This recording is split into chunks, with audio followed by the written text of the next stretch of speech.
Greetings, greetings. And I see that we already have almost 300 people coming into our webinar room. So welcome, and we're about to start the show.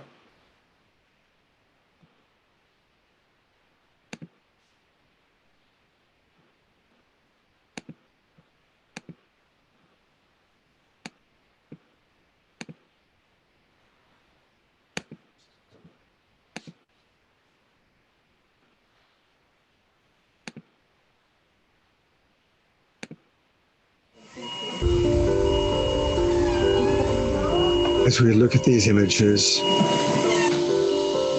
as we think about the extraordinary time in this world,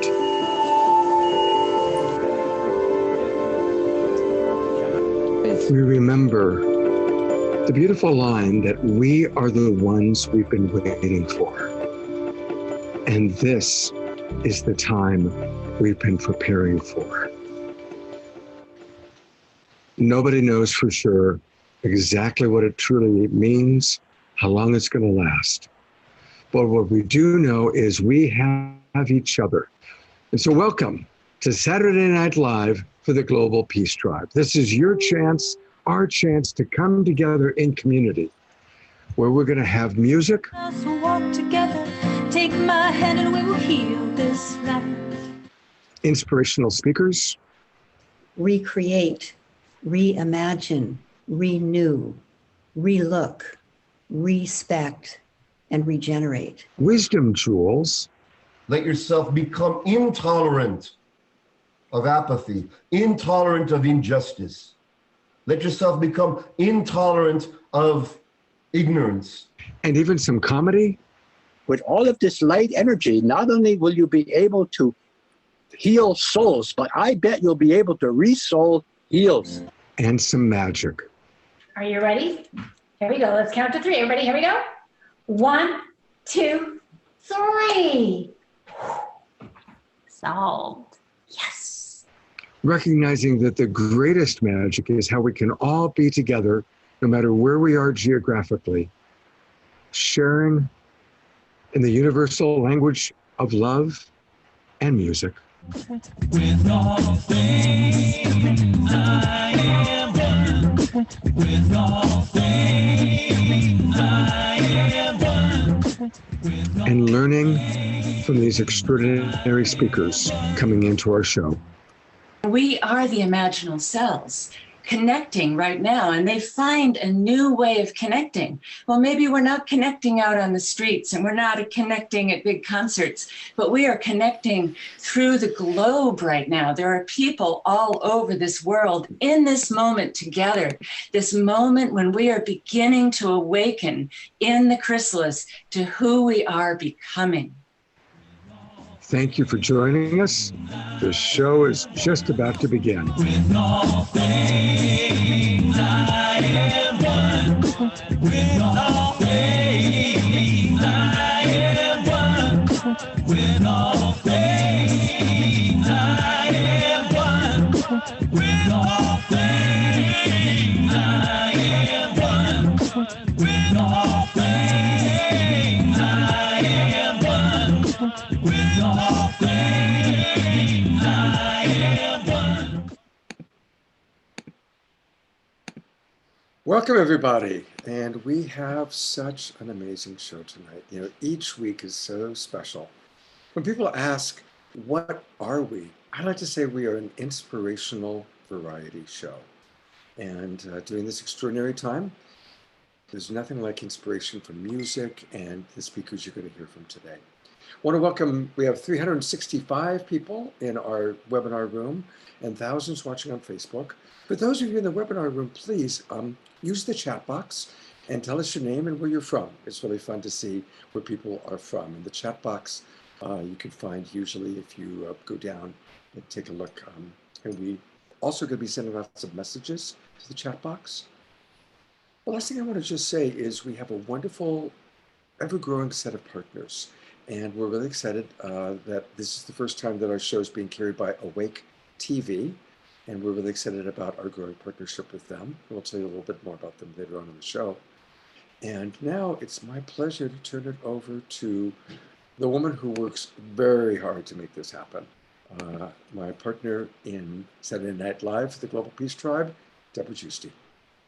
Thank you so much, and with such a heartful welcome to the show, which is going to be amazing again, with incredible top speakers, musicians, comedians. It's definitely an evolutionary variety show that's coming to you in this very challenging time, but we believe very evolutionary times. We believe it's so important for us to come together and still affirm a positive reality through all this. A lot of us believe we are in a cocoon that we've all come for, and we're a part of a major shift that's happening. And the more we can come together in heart and spirit and affirm the positive values and the positive evolutionary concepts that we live by and want to move forward, this is going to be important for everyone. It is every week. And so we thank you so much for being with us. And this is our 7th show that we've done, and it's gone to the next level every single time. And this week, we're so proud to have as sacred activists, because our theme is sacred activism, follow your heart. We're going to have Marianne Williamson.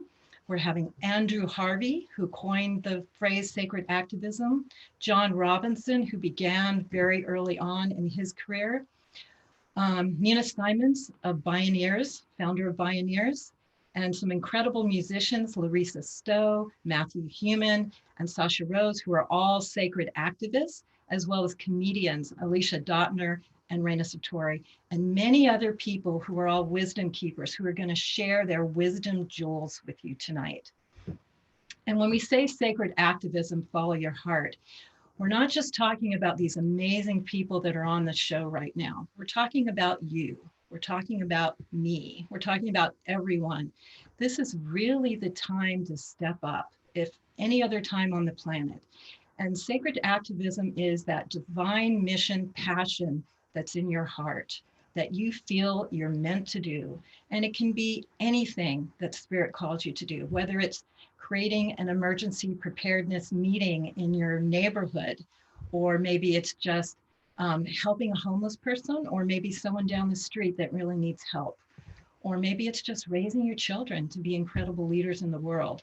What we really feel is Spirit is calling us now. And as we're in this incubation period, in this cocoon, as we're really going within and finding out what we're meant to do and what we're meant to manifest in this next reality, sacred activism is a really key part to moving the world forward in a whole new way.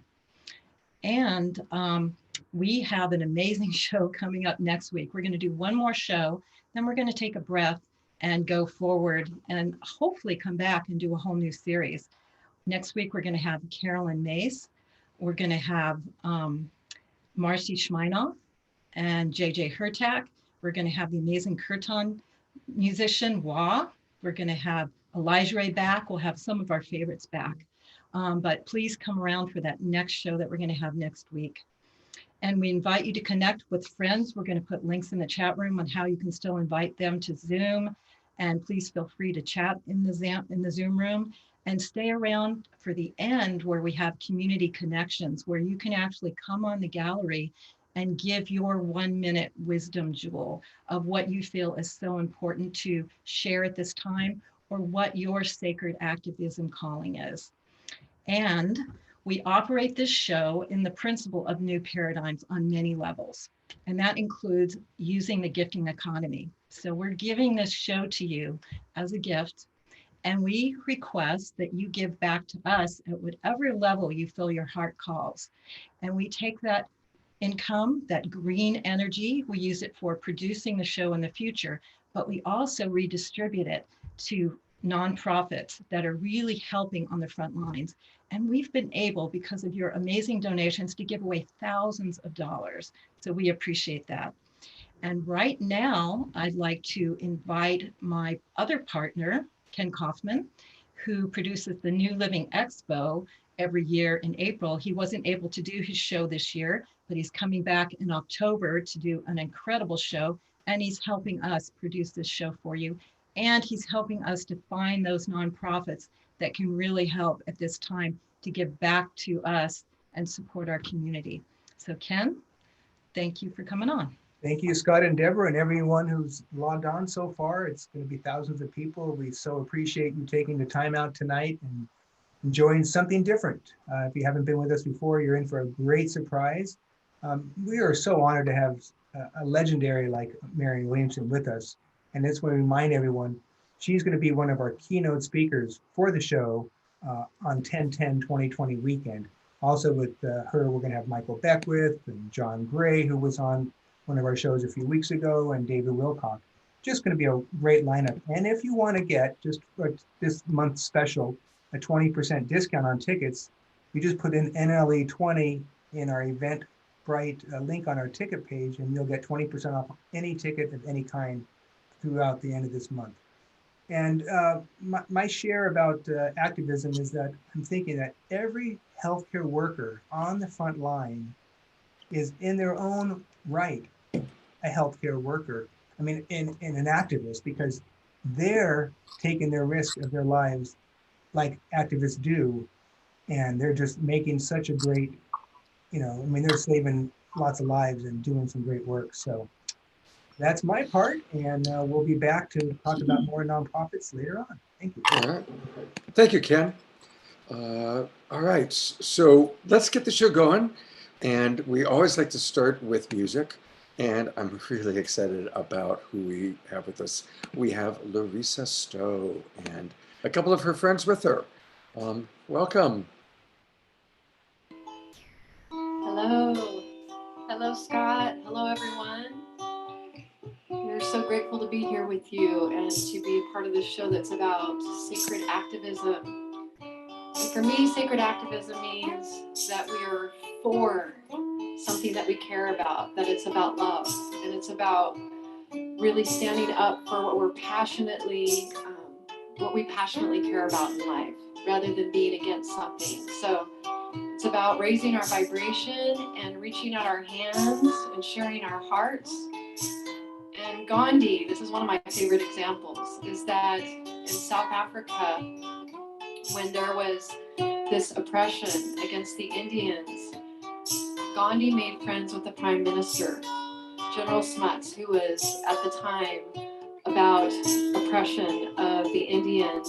And he would not give up with showing up and having conversations that came from a place of love and bridging friendship with General Smuts. And eventually General Smuts changed his mind and dropped his thinking and dropped into his heart. And when he was asked how Gandhi changed his mind, he said, "He didn't change my mind, he changed my heart." And that's what I think of as sacred activism. It's heart work, it's love work. And in that, we sing, I need my mic. The Peacemakers. Give Vince his mic. Tap on our hearts.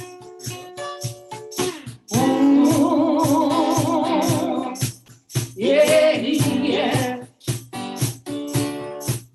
Oh, hey, yeah. Hey, yeah. Love, love, love, love, love. You're in me. Love, love, love, love, love.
out there and being so into what we believe that we can't hear what others are saying? Or does it mean that we can become even more curious, like filled with wonder, trying to understand, trying to connect and understand someone else's suffering or their pain? And if we can do that, then we can begin to build bridges if we come from curiosity. And if we do that, then together we are evolving consciousness. And it goes like this. Love, love, love, love, till there is no end of me. Yeah, yeah, yeah. Love, love, love, love, love, till there is no end of me. Yeah, yeah, yeah. Do good, good, good, good, good, till goodness becomes you. Do good, good, good, good, good, till goodness becomes you. Yeah, yeah, yeah, yeah. We shall be the peacemakers. We shall be the peacemakers. We shall become. We shall become the children of love. The children of love.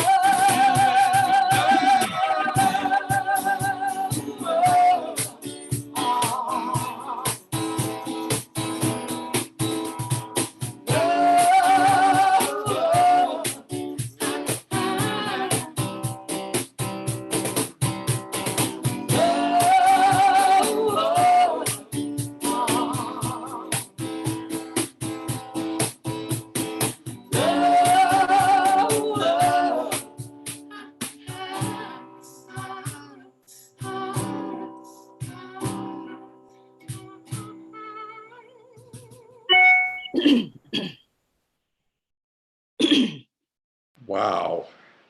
Absolutely. Wow. Thank you so much. That was just a perfect way to get started. We're going to hear more from Larissa and Benji and her drummer. Well, Christo. We're going to hear more from them a little bit later on in the show. And I'm going to turn it over to Kenny and Deborah are going to introduce our featured speaker tonight. Thank you. And Marianne, I just want to tell you, thank you for joining us tonight. You've been on a wish list for many months that we've been doing this. So, well, I'm honored to be here. Thank you for having me. Well, it's just a great honor. And I'm going to just turn it over to Deborah and let you do a formal introduction for you. Thank you. Thank you. Well, wow. There was so much to say to honor this very special woman who epitomizes sacred activism.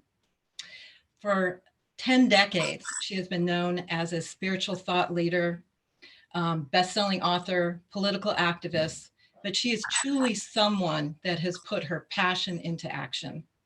And just a few things that Marianne has done. She has founded in 1989, the Project Angel Food, where she has delivered more than 12 million meals to ill and dying homebound patients around the world. She co-founded in 2004 the Peace Alliance that supports a creation of the US Department of Peace. And if that wasn't enough, she took deep action and went into politics. Not only did she run for Congress in 2014, she went deep into the trenches and ran for president, if you can imagine what that journey was like. And she did that because she knew there is extreme dysfunction in the core of our politics, in the core of our government. And she became our voice to point out what's needed in terms of holistic politics, that you just can't fix one thing here and one thing there. It's a whole systems, which we know in our holistic healing and our spirituality and everything we've been in.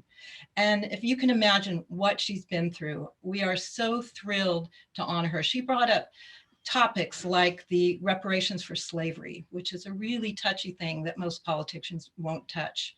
And she's speaking the truth of core dysfunction. And because she's our voice, I am so happy to have her here with you now. So Marianne, thank you so much. And with Thank so you. much love, I present Marianne Williamson. Thank you.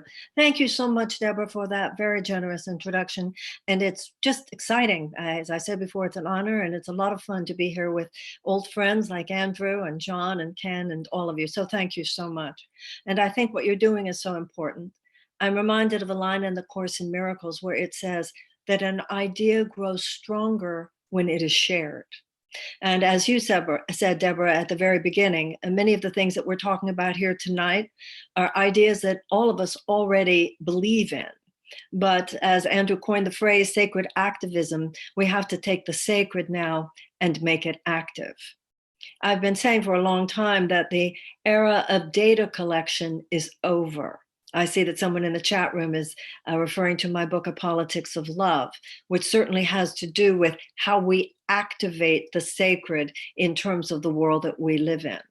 The era of data collection is over in the sense that there's so much that we all already know now. And a lot of the spiritual principles that inform books that we've all read, tapes that we've all listened to, now it's time to apply these principles in deeper ways than we ever have before, and also in ways that go beyond the personal self. That's really what the evolutionary leap and challenge and invitation is as we move deeper into the 21st century. To take a lot of the principles that we're all already familiar with and expand our sense of their applicability, not only to how these principles affect my life, but how these principles affect the species. Not only how we manifest the future that you want or that I want, but the future that is the only survivable, sustainable option for our children and our children's children and the human race as the 21st century unfolds. So some of the spiritual principles that I'd like to focus in on are the following. First of all, the universe is intentional. It is always moving in the direction of a greater good. That is the intelligence of the universe. The universe is driven by a divine intelligence or love. But free will means that in any given moment, we are choosing. Sometimes we choose consciously, sometimes we choose unconsciously, but we choose whether or not to align our thinking and our behavior with that divine intelligence that is always moving towards greater love. The universe is self-organizing behind that greater love and intention. That's why an embryo is already programmed to become a baby, and the bud is already programmed to become a blossom, and the acorn is already programmed to become an oak tree. Similarly, you and I are already programmed to become the highest, most creative manifestation of our potential in this life. However, free will means that unlike the acorn, unlike the embryo, and unlike the bud, you and I can say, no, don't want to. You and I can separate ourselves from that divine intelligence and think ways that are counter to it and behave in ways that are counter to it. But what is called in the East karma, what is called in the West cause and effect, means that all thought creates form. If I think with love, divine intelligence, co-create, meditate, pray, get my guidance from within, go out there to extend love, then that is what I will create in my life. And that applies not only to me, but it applies to us because we collectively co-create as well. On the other hand, if I decide not to, and I think without love, and I behave without love, that will create form too. And that will come back to me as well. So the healing is on the level of cause. God himself will not violate the principle that he created by changing the effect unless we're willing to change the cause. Now, what happens in the human body? To me, this is such a profound representation of this principle. Every cell in the body is guided by natural intelligence. Every cell in the body is guided to its full actualization, and within its full actualization, it is assigned. Some cells are assigned to the lungs. Some cells are assigned to the bones. Some cells are assigned to the heart. Some cells are assigned to the pancreas. But wherever the cell is assigned, it then collaborates with other cells, and together they serve the healthy functioning of the organ and the organism of which they're part. But every once in a while, for reasons that scientists understand to some extent, don't understand to some other extent, every once in a while, a cell disconnects from its natural intelligence, disconnects from that collaborative matrix that forms a healthy body, and instead goes off to do its own thing. Now, what do you call that? When a cell disconnects from its natural intelligence and goes off to build its own kingdom and bring other cells around it that are basically as disconnected from their natural intelligence as is the first one. That's called cancer. It's a malignancy. That is not only a malignancy, that separation from the collaborative nature of the divine order of things is not only a malignancy in the body, it is also a malignancy in consciousness. And that is what has happened to the human race. We have been infected by a malignant consciousness, and that malignancy is a thought. And that thought is, it's all about me. And so we have forgotten that as a human race, our natural intelligence flowing through us leads us to work together. None of us could have done this show tonight by ourselves. It's the collaboration that makes this show what it can be, not only in terms of Deborah and Scott and all those who produced it, but also in terms of all those coming together to listen and to participate. That malignancy of consciousness, where all of us are separate, doing our own thing, rather than collaborating to create the healthy functioning of that which is bigger than any of us, that is where we stand as a human race right now. And that is our decision, which must be made. Everything that is happening right now with this pandemic, we don't know if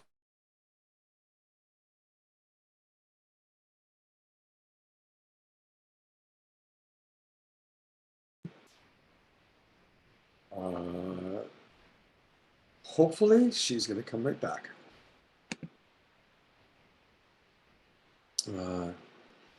One of the things that we never quite know is going to happen is when there's going to be a technical issue.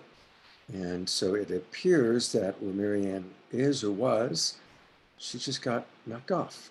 But hopefully she's going to come right back. And what I think we'll do is, while we wait for Marianne to come back, I'm going to turn it over to our first wisdom jewel, Trathan, who does wonderful, wonderful work. And we're going to learn from so many of our people that are amazing, doing great work in the community, many of which we support. And I'm going to put the spotlight on you, Trathan, a little bit early. Hope you don't mind. But would love for you to adjust your camera so we can see more of you and less of the ceiling. Thank you. Yeah. And tell us all about what you do, because it's great work. Yeah, actually, this weekend is the 18th anniversary of Daily Acts Organization's first sustainability program.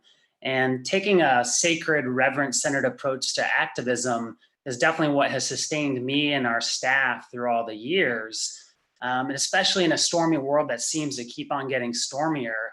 And so a couple things that we do is really frequently recenter on our core values and our core operating principles. And there's 3 core values, and it's reverence, ripples, and relationships. And so for us, I've just consistently, it all starts with our heart as the operating principle, and returning again and again and again through the heartbreak, through the challenge, through the difficulty, just returning to our heart. Ripples is reclaiming the only power we have, and that's of our daily actions and how they ripple to live and share our inspiration, and to recognize that we can transform ourselves, our homes, our gardens, our neighborhoods, even local polis and beyond, by reclaiming the power of our individual and collective daily actions. And then the third is relationships. The operating principle is nurture community, because that's how nature sustains the web of life, is by creating and nurturing community. And so we've recently started a Be the Change campaign, which you could go to dailyx.org if you want to be a part of or get resources. And there's 4 parts to the campaign. The first one is around gardening. So right now, getting your hands in the soil, because you could literally change the world in a garden. And then the second one is going to be around personal ecology and self-care, very much the sacred activism tonight.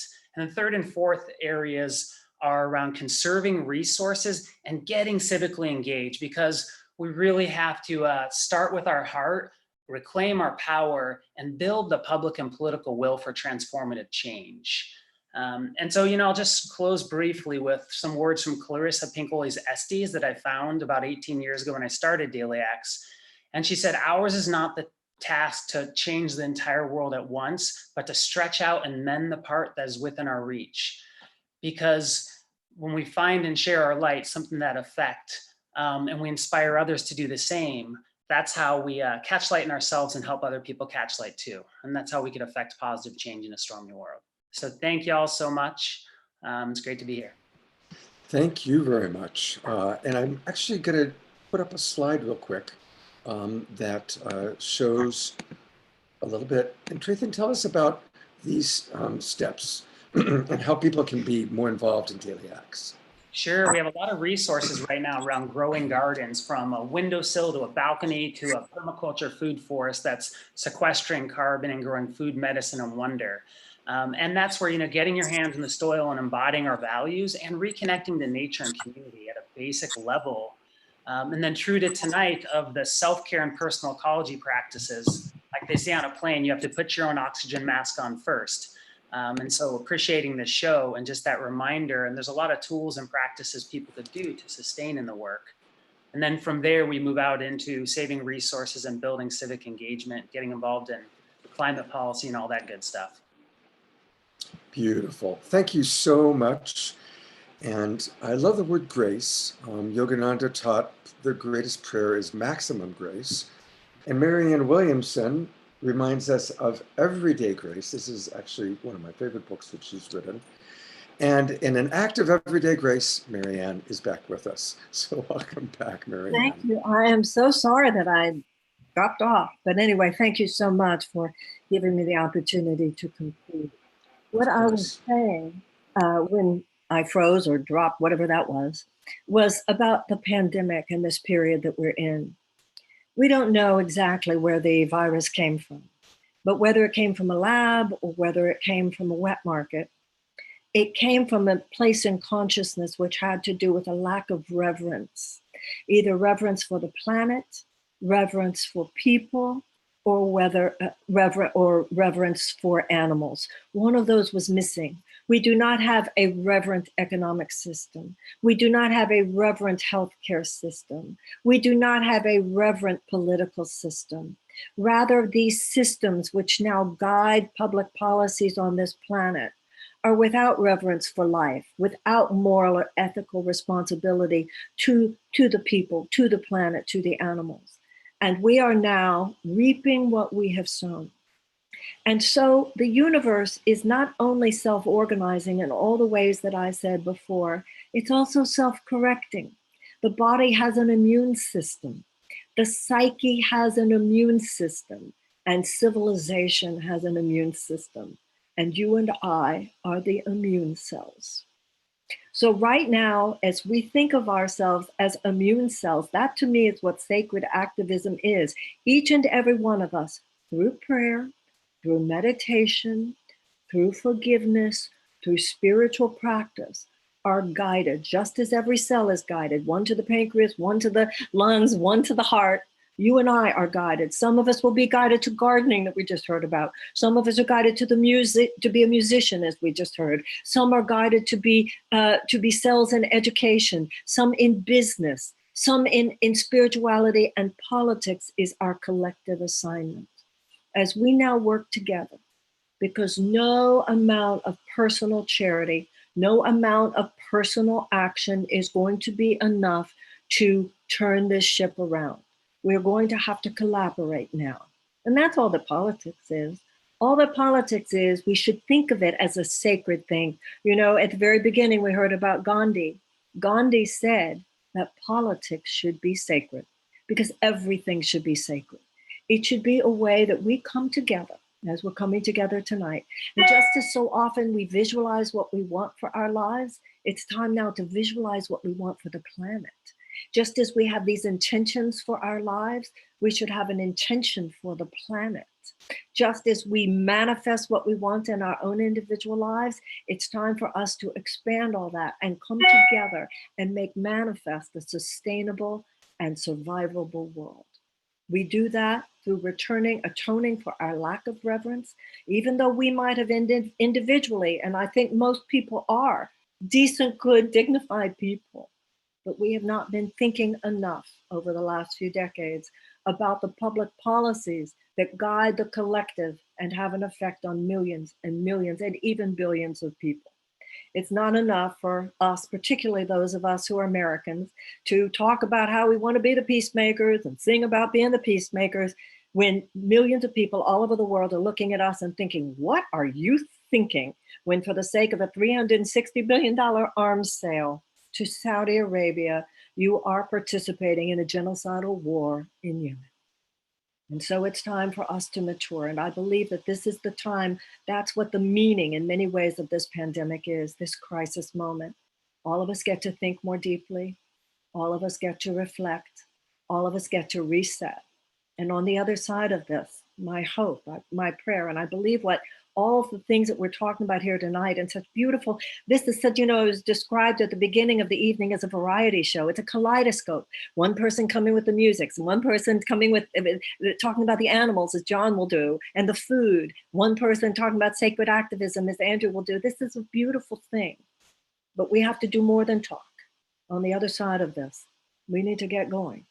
We need to recreate the world in which we live. And so I'm so grateful that this is a place where I can actually ask that you join with me. That's what we're doing here together, because we know that the most creative place is not just in the mind, but in the heart. And that has already been said here tonight as well. And so let's all take a deep breath and close our eyes. And see in the middle of our mind a little ball of golden light. And we watch this light as it expands and covers the entire inner vision of our mind. And into this golden light we step, standing in the presence and before the power of the great creator of all things. We atone in our hearts, not only on our own behalf, but on behalf of our nations and our world, for our lack of love. And in this moment, we are ready to begin again. And we pray for a great wave of forgiveness and purification to come upon all our minds and all our hearts. As we now gaze into a different and possible future in which all are fed, all are nurtured, and all are loved.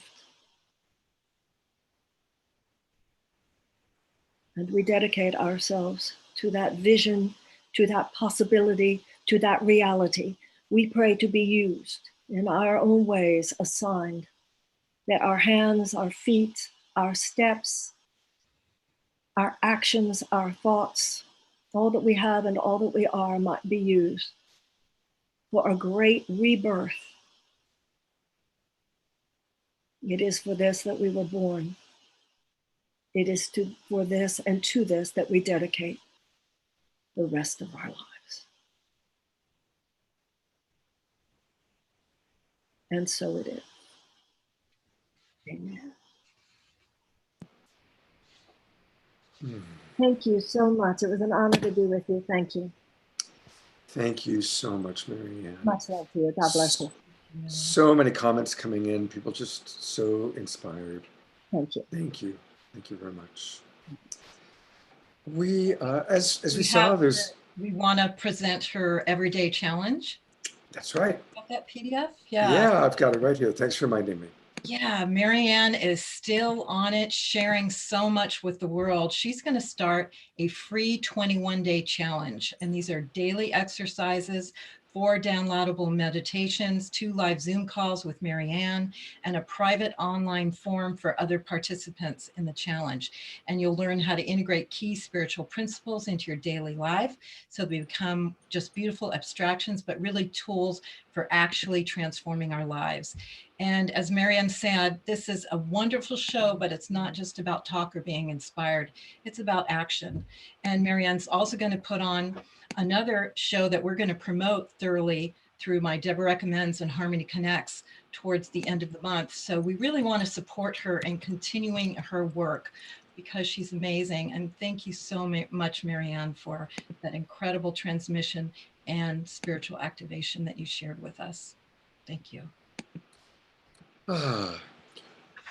We are going to see if Matthew Hunan is able to get his internet working. We're excited about having Matthew as a musician with us. So Matthew, if you can hear me, could you please turn on your camera and let us know if your internet is working well? Because we did a sound check prior and he was having a little bit of an internet challenge. So, all right, you know what? In the flow of things, Sasha Rose, if you can hear me, I'm going to ask if we could switch over and have you play your first song. And hopefully we'll hear later from Matthew and he'll be okay. So we're going to kind of mix it up a little bit. And I hope you don't mind. Yeah, thank you, Sasha. Yes, keep it fresh. So Absolutely. I wanted to just speak to sacred activism from my heart as far as what it is for me. It's very much a day-to-day, just the feeling of service, the feeling of what we do that gives us the most joy, and following our heart, following our bliss, following our path. And for me, it's music. And now I also have a baby girl, so my sacred activism is very much geared towards creating a beautiful place for her to live and be, and hopefully we have utopia for many, many, many generations to come. So excuse me, this song is called Time to Speak, and I hope you enjoy.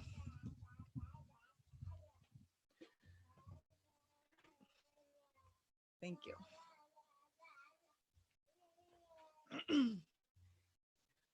'Cause it's time to speak for one. It's time to speak for all. It is time to rally around the people who be hearing the call. It is time to speak for one. It's time to speak for all. It is time to rally around the people who be hearing the call.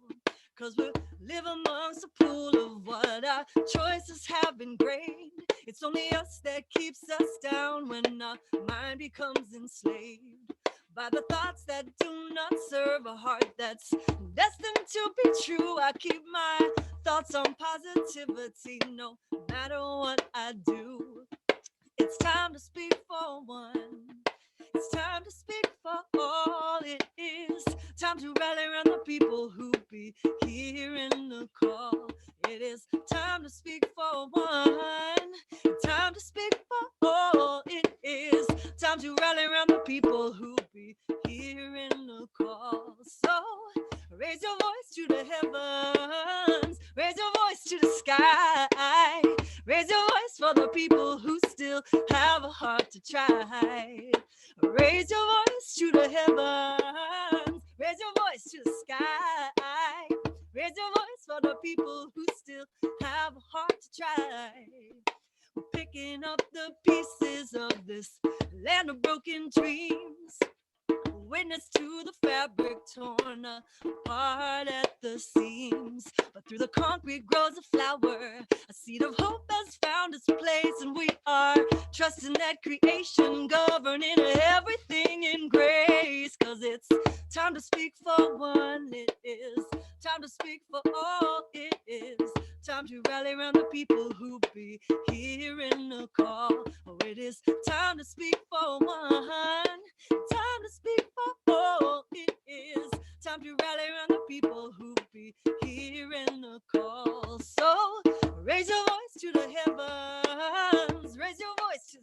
sky. Raise your voice for the people who still have a heart to try.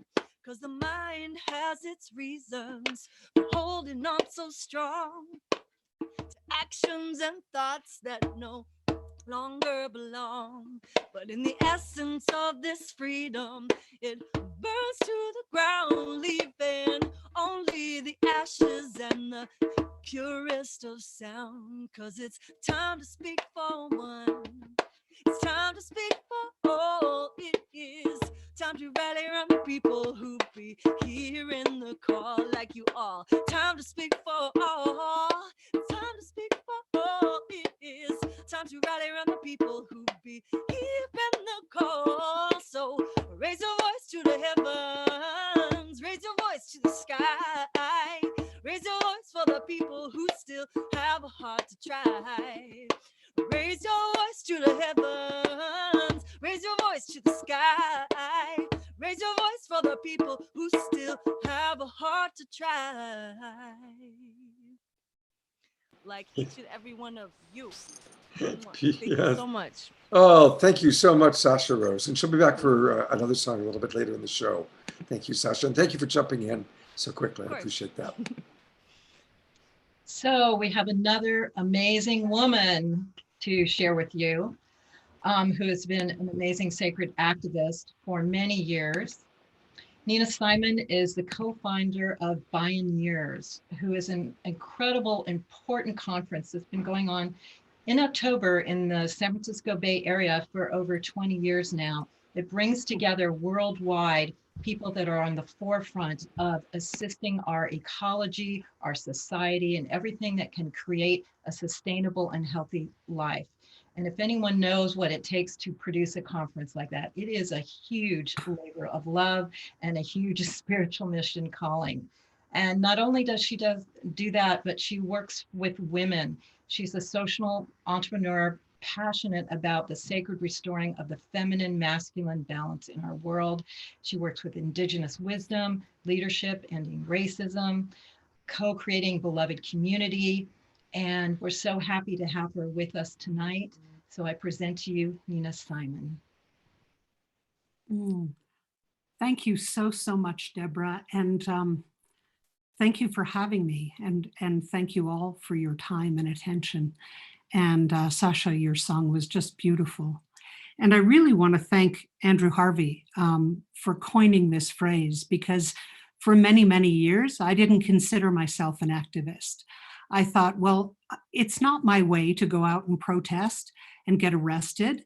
And I thought those were the only people that I considered to be activists. And then Andrew Harvey really named this place that I have always made all the major decisions of my life from, which is the combination of heart and spirit. And so thank you, Andrew, for that.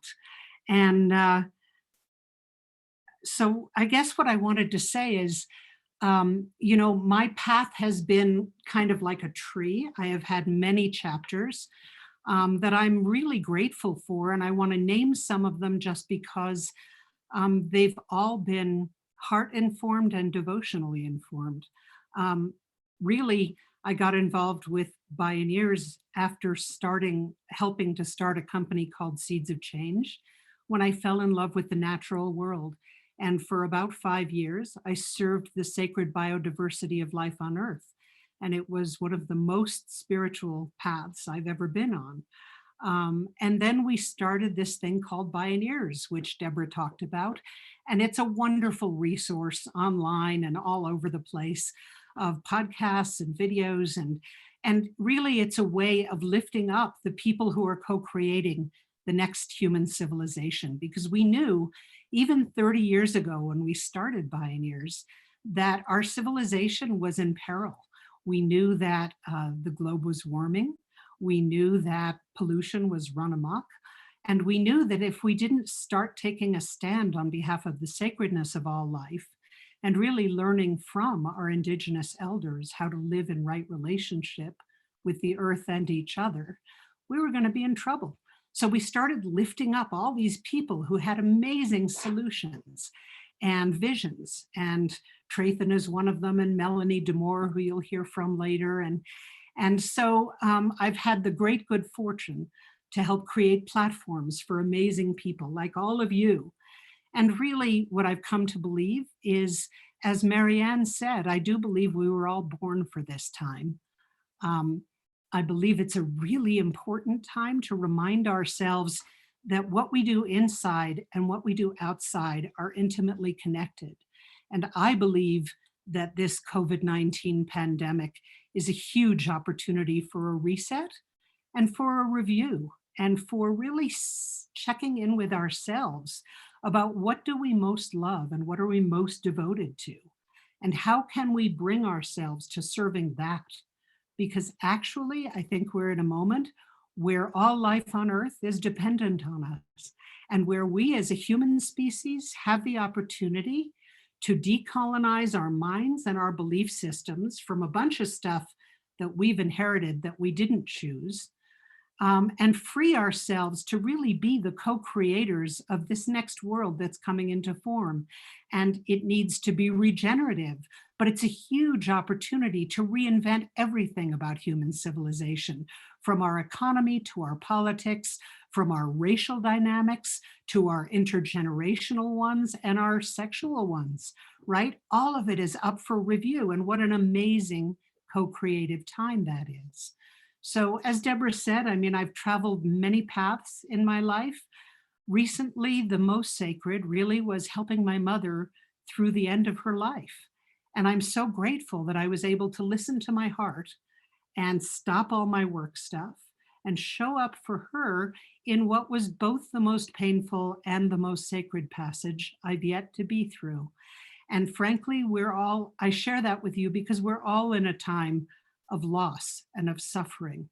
And I believe that part of our challenge right now is to feel everything that's going on and to keep noticing what makes our flame grow brighter and what sparks us to get involved, and to each choose action in our own ways, in our own spheres, whether they're creating arts on behalf of the new world, or being a teacher, or being a caregiver, or a million other pursuits.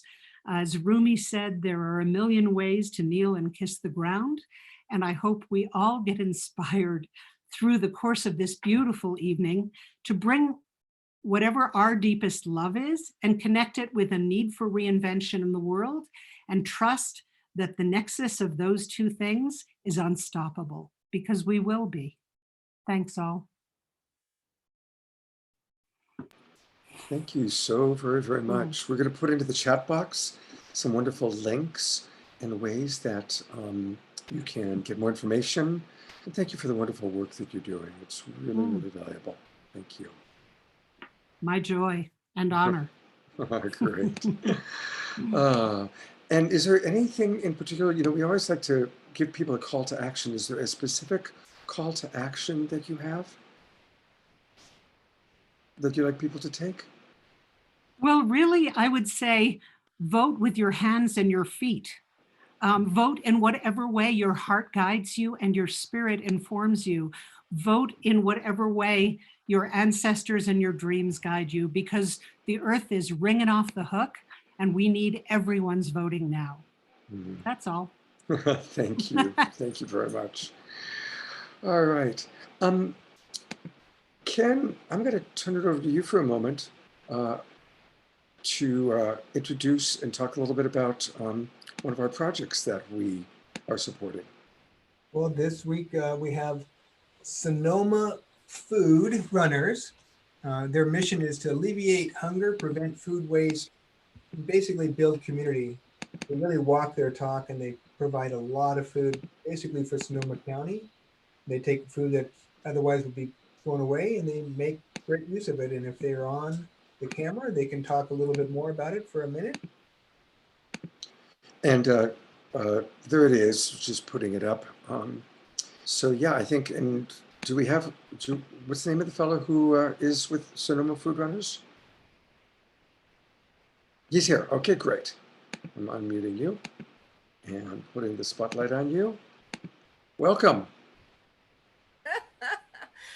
not used to seeing myself. I apologize on there. So with food runners, we've worked through just to give a little history, the past 4 fires, the power outages, and now the virus. We pick up excess food from everybody. We even pick up excess food when shelters get too much food of something. We'll take it to another shelter or place of need where they need it. So we shuffle food around just so everybody gets fed and everybody gets their needs met, and none of it goes to waste to that horrible landfill, which creates methane gas, which we don't need in the air. Um, we partner with a lot of different people, and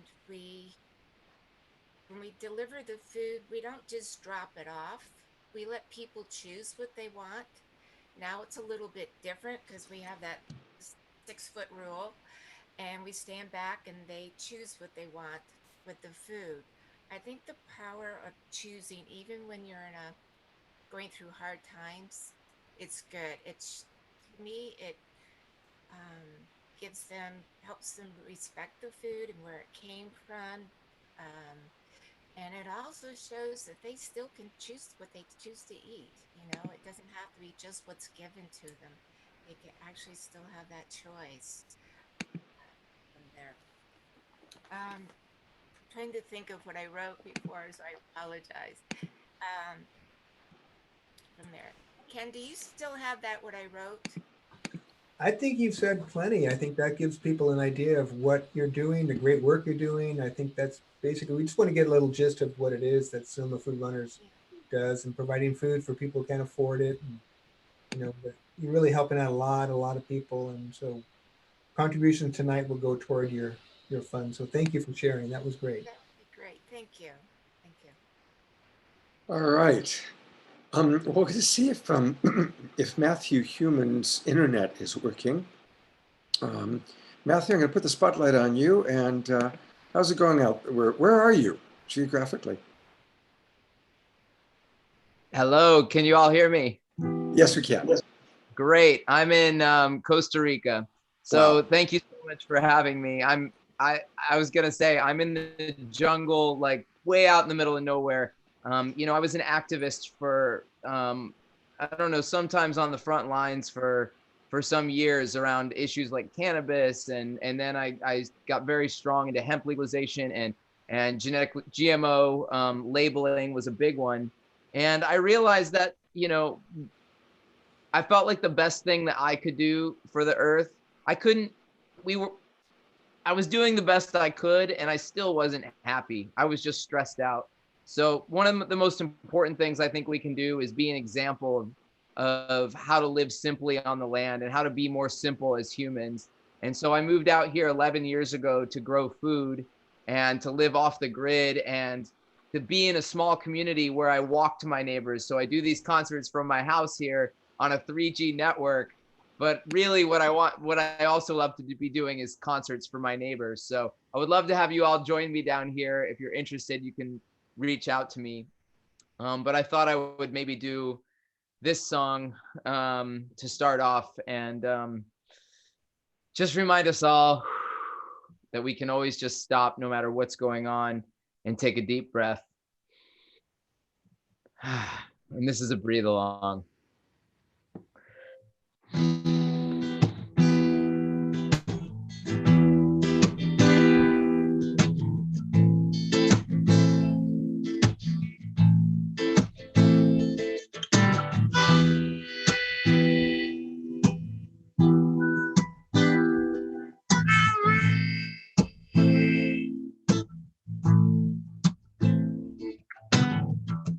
Once upon a time, there was a people who forgot how simple life really was. Instead of sitting around with families, there was individuals sitting around boxes and screens. We forgot how to grow our own food, and hunting was replaced by factories very cruel. And everything seemed to be divided by plastic, made with petrochemical oil, which was extremely toxic. And people also ran their cars on that oil, which polluted the air and the water and the soil. But the ones who benefited didn't care about the earth. They were only interested how much the oil was worth. When they started running out, they started fighting for control to secure the world's supply. Petroleum was the goal, so they assembled their armies. Wars destroyed life, they hid the truth from the people, kept it out of their sight. And millions of people were betrayed by these lies. They kill each other and watch each other die. Entire cultures were destroyed before our very eyes. We just sat around and watched the fire fall from the sky. All the time we knew that it could happen to us, so we were living in fear. We were on the same bus, by invading other people. We created more enemies, but they believed that they were doing it to make themselves free. This is the world that I grew up in, so you understand my brain when it begins to spin. Searching for solutions, a better way to be, and I think much clearer when I begin to breathe.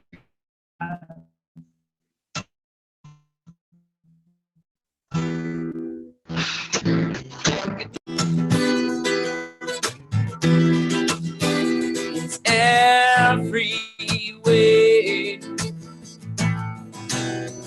Heal my spirit, heal my body, heal my soul. I know who I am, consciousness spinning through sacred air, through sacred air.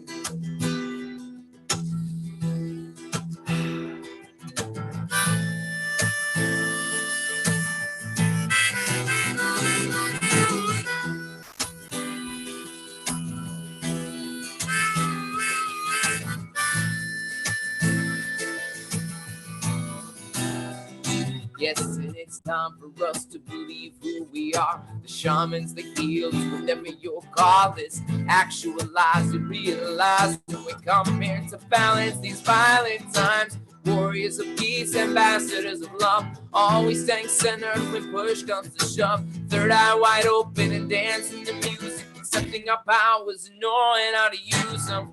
Coming together, we circle the globe, seeing the oneness, our chakras aglow. Our vibrations what we want it to be. Keep it high and we'll know how it feels to be free. All we gotta do to understand these ways is breathe real deep and enjoy each day. Work selflessly with others and we'll all survive together. Tomorrow is now and there's beautiful weather, so breathe. Breathe in the air. Take a deep breath. It's everywhere. Heal our spirits, heal our bodies, heal our souls. Oh, I know who I am. Consciousness spinning through sacred air. Through sacred air. Through sacred air. Respirar. Respirar el aire. Tome un respiro profundo. Están todos partes. Sana mi espíritu, sana mi cuerpo, sana mi alma. Yo sé quién yo soy, conciencia cerrando a sagrado aire. Through sacred air. Through sacred air. Through sacred. Through sacred air.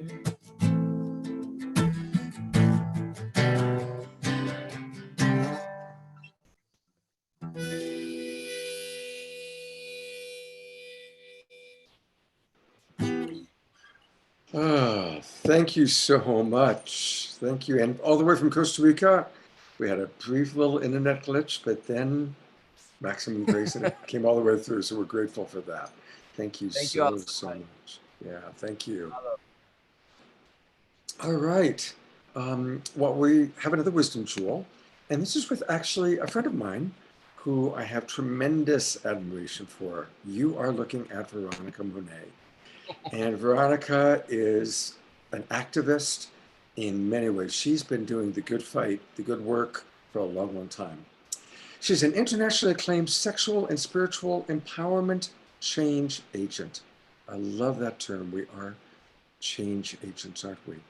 She's been on CNN, Fox, Politically Incorrect, Yale, Stanford, UC Berkeley, are all places where she has spoken. And so she's really quite special. So there was an internet glitch. Just a reminder to keep, I'm going to try and find him and mute him. Human, you gotta mute yourself, partner. Thanks. Back to Veronica. She began her activism in college, where she volunteered for a domestic violence shelter. And since then, she's been a really vocal and often highly visible spokesperson for sex worker rights, as well as LGBTQ.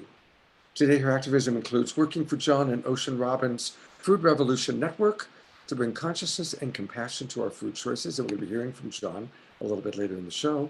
But right now, Veronica, thank you so much for joining us. Oh, Scott, thanks so much for having me here. It's an honor and a privilege.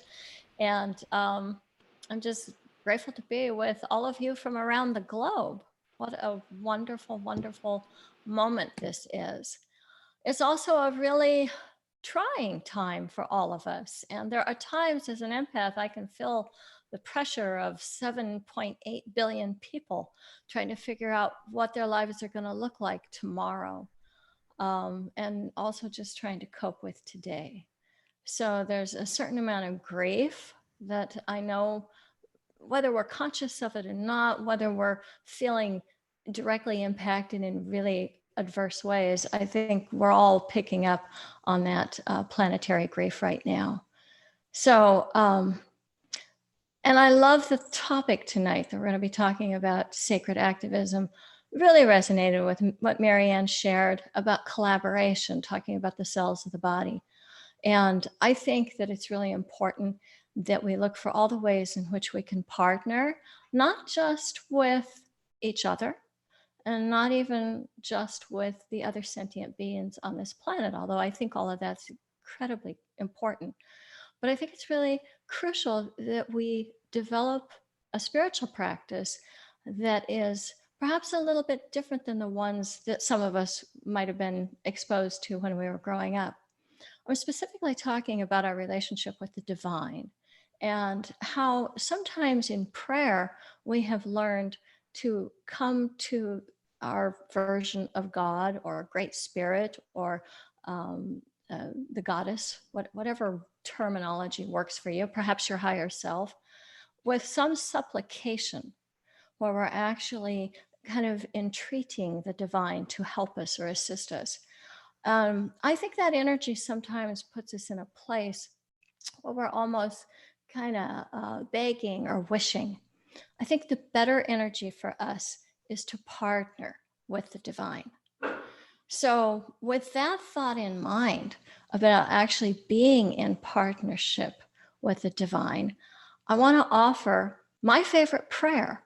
I find that the Serenity Prayer, even though it's been around for quite some time, really speaks to this idea of partnership. And what I mean when I partner with the divine, I'm not only looking for guidance when I go to prayer, I'm also looking to let go because I don't actually have control over the outcomes.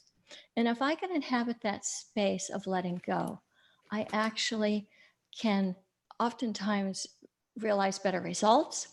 And I have more longevity towards my activism because I am not getting bitter or attached or frustrated. I just keep going, keep bringing my best self. So I would love to invite all of you to say the Serenity Prayer with me right now. And it does use the word God. I'm going to use the word God because I've gotten comfortable with the term. I didn't used to be comfortable with it when I was much younger, but feel free to insert whatever word works for you. So I just want to say that now. God, grant me the serenity to accept the things I cannot change, the courage to change the things I can, and the wisdom to know the difference. Amen. Amen. Thank you so much, Veronica. Veronica has a lot of wonderful offerings, and you can find out more about her by going to her website, theshamefreezone.com, www.theshamefreezone.com. Also, I did an entire hour interview with her about a month ago, 6 weeks ago, maybe it was. And you can find that in the Love Coach Academy videos. So thank you so much, Veronica. Really wonderful to have you with us. And I'm turning it back over to our partner, Deborah Giusti. So this has been so wonderful, so heartwarming. I love what everyone said. And I'd like to share personally that my form of sacred activism was producing the Harmony Festival for 33 years that happened in Santa Rosa from 1978 to 2011, and was the first transformational festival that grew to 30,000 people. And then from that, I created Deborah Recommends and Harmony Connects. And also I published a book called Activate Your Soul Tribe, because it was in that working with community and sharing with community, I found how potent working with your soul tribe is. So this is a free book I'd like to offer you as a gift. It's an ebook, and you can sign up with Activate Your Soul Tribe, and it will share with you how we incarnate in soul groups that all have common missions and passions, and they're meant to work together and come together. And I would say this is a very large global peace tribe soul group. And it will share with you how you have an immediate soul family that is your immediate contracts of your immediate relationships, your business partners, your friends, and also that we're all interconnected with soul contracts. And those soul contracts light up and inform us on how to move forward. And when you're really super conscious of that, you have more autonomy of manifesting and attracting your soul family and having more empowered relationships. So I'm inviting you to check out the book. I'll put the link in the chat room as well. And it's also going to be on Amazon in June as a print book, if you like the old-fashioned print book way. But it's there for you to show how you can have much more empowered lives, thriving communities, and really attract your soul tribe to co-collaborate and mega manifest together, which is so important in these times, because this is what we're all doing now. And I'm here to introduce our next wisdom jewel. And this is one of the most important roles, I would say, as a sacred activist, maybe one that isn't recognized so much, but this woman, Sarah Paul, she has her sacred activism where she's been an entertainer, an organic food aficionado, an activist in all that way. But one of her most primary roles is being a mother. And isn't that the most important thing, to be totally devoted to your kids, to raise those children who are actually going to walk into and live in this world that we're creating now? So I'd like to turn it over to Sarah Paul, who does 5 carats, and let her share with her wisdom jewel. Thank you. Thank you, Deborah. This has been really amazing. I'm so happy to be here. And yes, I have 2 children, 2 girls. They're 17 and 9. And I'm in Los Angeles. I came here because I was inspired by conscious media and movies. And I came here to make an impact in the global media world. And I still am doing some work in that area. We supply organic foods, plant-based foods to movie sets. And I definitely believe there's a connection to the content that's being created is affected by the food that producers and actors and people are eating. But it was definitely when I had my daughter and she was in 1st grade that I really, having a child sparked in me another level of activism, because you know, seeing how the institution of school showed up for her and what they were feeding the children and how the curriculum, I started questioning everything. And I became a food activist, and I still am very involved. We have a mission-based company called Just One Organics. We are helping farmers with their food waste by pureeing it and drying it and getting food to hungry, malnourished people. And the other big thing for me, seeing our school system and being involved in that, was the language, and that they called it language arts, but it was missing the art part. It was the reading, writing, spelling, grammar, punctuation. And I thought, well, wait, what about how words make us feel and the power of words? And so when I was 12 years old, I started writing poetry. And so recently I realized that this big part of what I'm here to do is share the words, the language in my poetry. And so I wrote this poem during the pandemic. It's called Enlightened Solitude. And here it goes. The gatherer of the gatherers, the leader of the tribes, we have to get together and save our only lives. The love we have to offer, the peace we have inside, we're missing out on magic. We're even touch deprived. A simple way of living, full of morning birds, spoken words, laughter, tears of joy, have seemed to have been forgotten, replaced by technology and toys.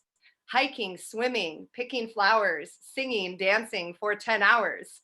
Riding bikes, loving life, helping one another strive, caring for our soil so that we will survive.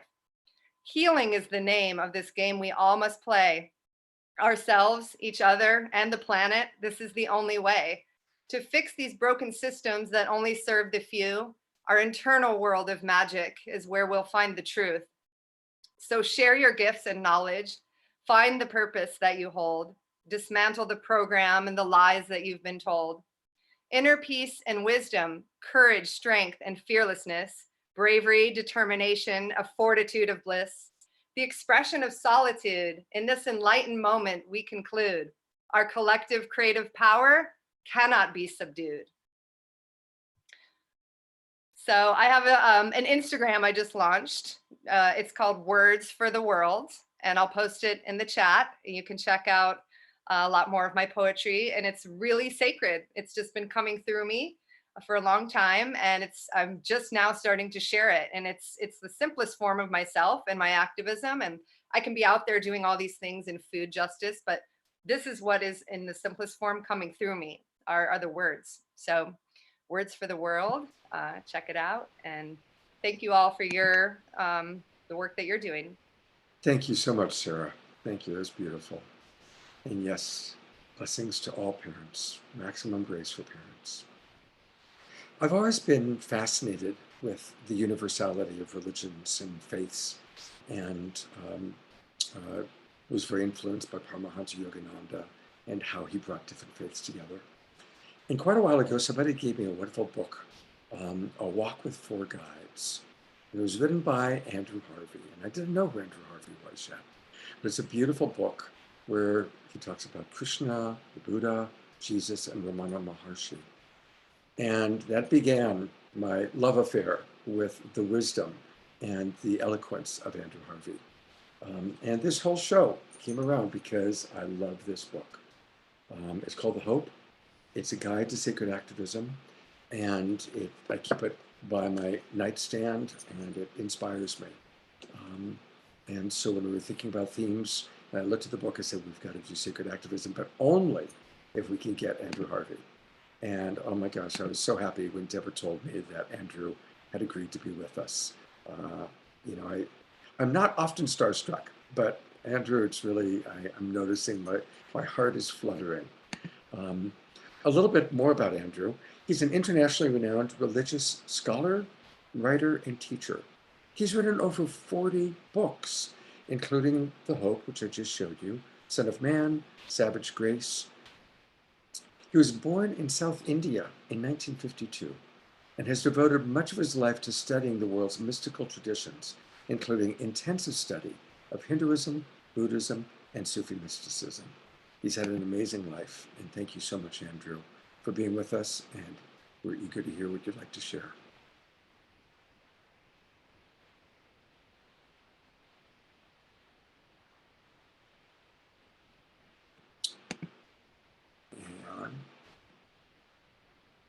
There we go.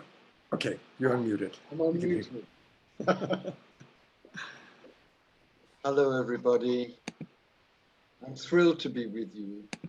I'm thrilled to be in the company of my great soul sister and beloved friend, Marianne, and my friend, Nina Simons, whose words were so clear and pure. And I'm thrilled to be in the company of such gifted musicians and poets, because as we all must now know, sacred inspiration is at the core of sacred activism.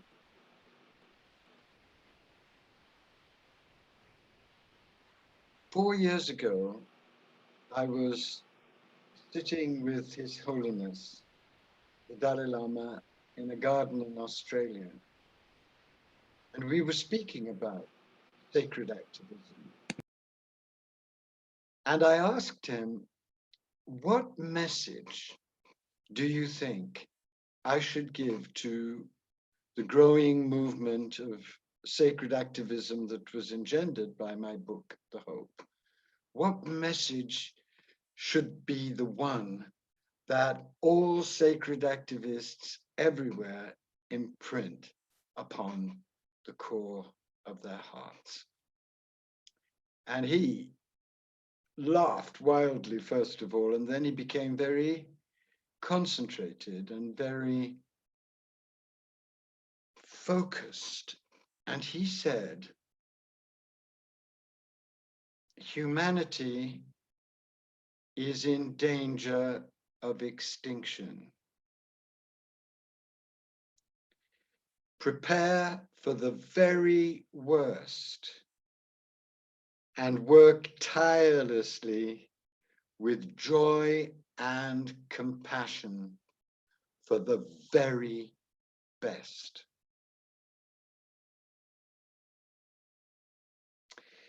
In the intermediary 4 years, we have had the major reviews from the United Nations that told us that if we don't solve the climate crisis within the next 10 years, we will be in free fall. We have had also the major report that came out last year that announced that 1 million species are now on the brink of extinction. We have had the election in this country of the most depraved, corrupt, and damaging administration, which has proved a complete disaster morally, spiritually, and in every other way. And we now have erupting globally the coronavirus pandemic that, for me and for many of us, announces the great event that we have all been expecting for a very long time.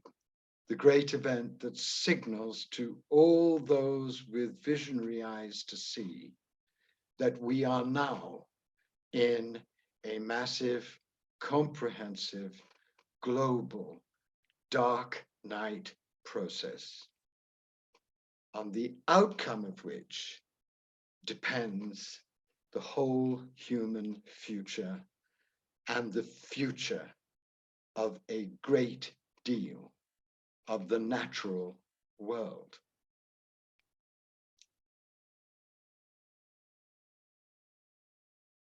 I have never been calmer or happier or more grounded or more joyful.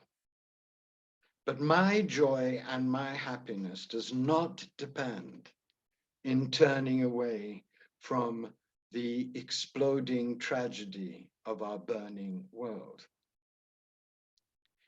And the reason why it doesn't depend upon turning away or denying any of what's going on is that I know from my own inmost experience that the dark night is potentially not at all the end of humanity, but potentially the excruciating and amazing birth canal of a new embodied divine humanity. And I know this because I lived through a terrifying and horrifying and extreme dark night which lasted 10 years, out of which came the realization that created sacred activism and gave the world a map for sacred activism, which hundreds of thousands of sacred activists all over the world are now rejoicing in and adding to with their own wonderful creativity in thousands of gorgeous and glorious ways. So I know that our severest agony can prepare our greatest joy. The deepest chaos we go through can help us reach a far richer, wider, more inclusive order. And the near insane anxiety that any dark night produces can help us all do what all of us, I believe, must now do, which is to allow this burning in the world to burn away all our illusions and sentimentalities and follies and narcissisms, so that we can embrace with our full being, heart, mind, soul, and body, the great birthing force that the divine is offering us now in the time of our greatest dereliction and need, but also in the time of our most amazing possibility, the force of sacred activism. I define sacred activism in two ways, which I hope will be truly helpful and inspiring for you. The first is that when you bring together profound spirituality with wise action, you create a force in you and in the world that is stronger than either activism on its own or spirituality on its own. And we've seen in the 20th century what can be accomplished even in dire situations by beings like Gandhi and Martin Luther King and Lech Walesa and Nelson Mandela and Jane Goodall and the Dalai Lama, who have turned up, inspired and inflamed with this force. We've seen how solutions in intractable situations can be engendered and lived out and embodied and installed by this force. So none of us now have any excuse, I think, not to become in our own unique and fervent ways sacred activists. If you love the world, you are being challenged at the deepest imaginable level to turn up in the splendor and fire and joy and purpose of your love and put that love into wise, radical action now with others. The most important thing that I have learned in my journey, which has been terrible and wonderful, is that the only way forward is a way inspired at the deepest possible level by sacred practice and sacred inspiration. A mysticism that floats off into the transcendent and abandons the world in its agony is just a higher form of narcissism. And an activism that isn't grounded in spirit will burn out, especially in the excruciating circumstances that you and I find ourselves in now, and which will get worse. Because don't kid yourself. The coronavirus is a terrible crisis. There will be a second wave. We won't be rid of this virus for a long time. There will be other pandemics. The bats have 1,400 varieties of coronavirus. And there are viruses that are lurking in the tundra, which will be released. And then there is, of course, the growing crisis of climate change, of horrific inequality, and of radical spiritual impoverishment, and of the increasingly ruthless and despotic and conscienceless actions of an elite that will try and cling to power. But do not despair, and don't be afraid.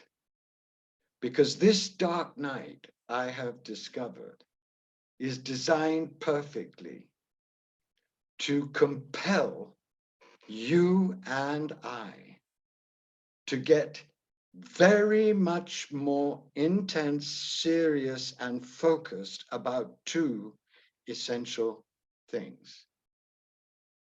Spiritual practice, which we all need to do more powerfully and more concentratedly, and action inspired by sacred consciousness, which all of us, if we're honest, know that we must step up 3 or 4 notches, at least, to be worthy of this vast death crisis in which we are, which could also be the birth canal for a new humanity, but only, please believe me, if you and I get real about where we are, get down with both the agony and the possibility of where we are, and get going with a far greater focus, a far greater selflessness, a far greater urgency, and a far greater and deeper joy and compassion than anything that we have yet imagined ourselves to be capable of. You know this if you're real. I know this when I'm real. And the Dalai Lama, who is real, knows this. And his message, I repeat, is humanity is in danger of extinction.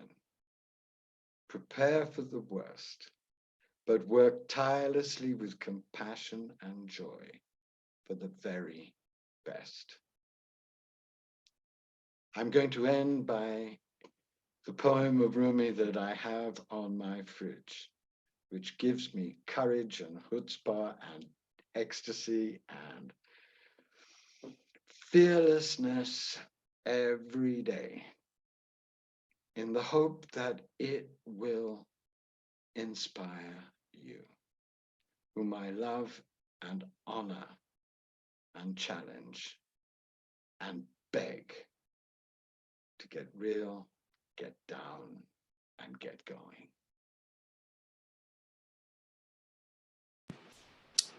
The grace of my body can only become wine after the winemaker tramples me.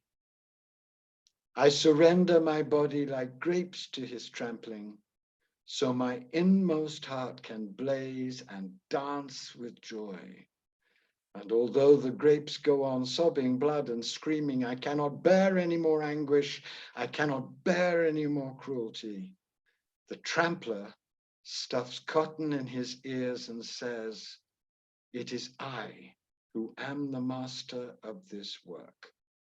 You can deny me if you want. You have every excuse.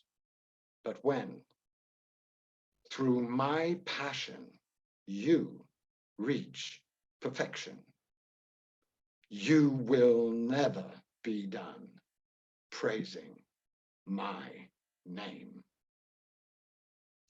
Go through the dark night nobly, feel it all, choose your mission, pursue it fearlessly and sincerely, and that poem will come true in your blood and heart and cells, as it has come true for me. Thank you so much, Andrew. Thank you. Let's just all take a moment and take a couple of deep breaths. That was such a transmission. And I do want to also remind people that you can learn a lot more about Andrew Harvey by going to his website. He's providing beautiful, free healing resources at andrewharvey.net/healing. Andrew, thank you so much. A lot of people have asked if we can provide this recording, and we do. We provide the entire show, and we'll also edit Marianne and Andrew's clips so that people can share them. Never edit Marianne. Never edit Marianne. She is our greatest channel of divine truth. She is amazing. I worship that woman and adore her. Don't cut a word out. She is giving us the reality of the situation with her own unique brilliance. Yeah, actually what I was referencing, Andrews, will edit, meaning we'll take her entire piece and your entire piece. Your dreams. Sally, it's frightening. God bless you. Thank you so much, Scott. God bless you. Good night, everyone. Good night. Thank you, Andrew. My cat is awaiting. Bless you. Thank you. All right. Well, as fate would have it, I had the opportunity to meet someone just yesterday who is an elected official. And it's so rare, so few people in our tribe enter politics. And she's an extraordinary speaker. And she's the elected mayor of Encinitas, California, which is one of two places I've long been imagining moving to. So I introduce now for a wisdom jewel, Mayor Catherine. Well, thank you so much for having me today. I am thrilled to be here and have really enjoyed watching the beginning of this.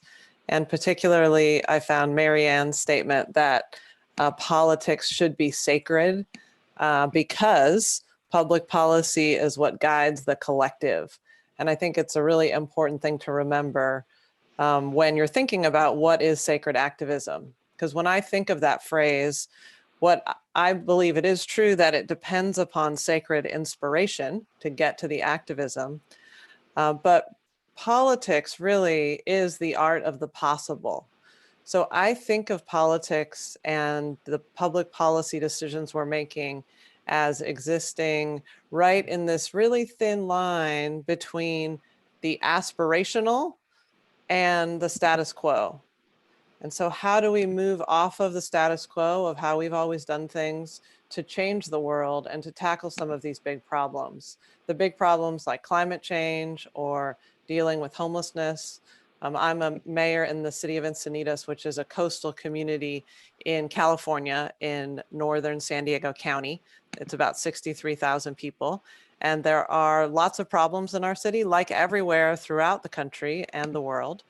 And so moving that needle and being active is the art. So the art of the possible. What is it that we can do in this world today to make a difference? And so there was a request earlier for a call to action, and I'll repeat it in the simple terms that I think we all really know and are deeply aware of, which is that you have to participate. I think we need to be always taking care of the self and the soul and doing the self-care, but then we have to use that as our foundation and go out into the world and vote, raise your voice, speak your values, participate in those online forums, send the letters to the editor, define the world that you want, because when you don't speak and you don't participate, it doesn't make any difference. And that is the most profound thing to remember, is that you have to participate in order to make a difference. So I thank you for the opportunity to speak with you today and the invitation to participate. And I am looking forward to the rest of this show. Thank you. Great. Thank you so much, Catherine. Thanks for joining us on such short notice. Really wonderful. All right, I'm going to turn it over to Deborah to introduce something a little bit different. It's time for some comedy. And so take it away, Deborah.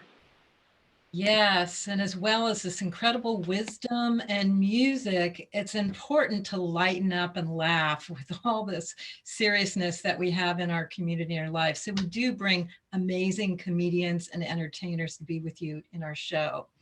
And this next woman has been a bright light in our community for a long time.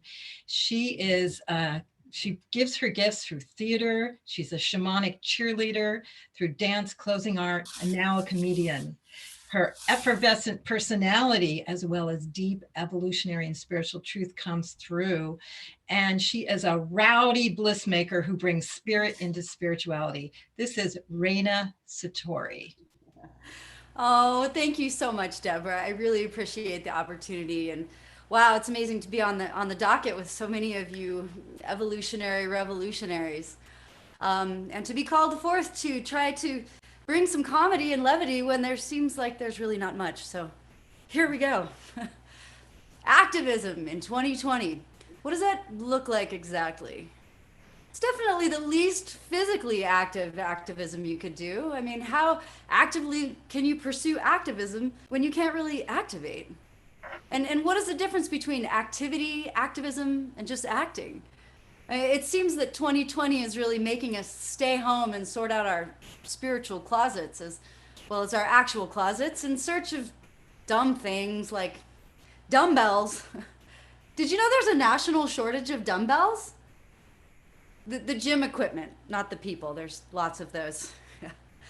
Armchair activists are on the rise, as is their blood pressure, but they aren't rising from the couch because they can't leave the house.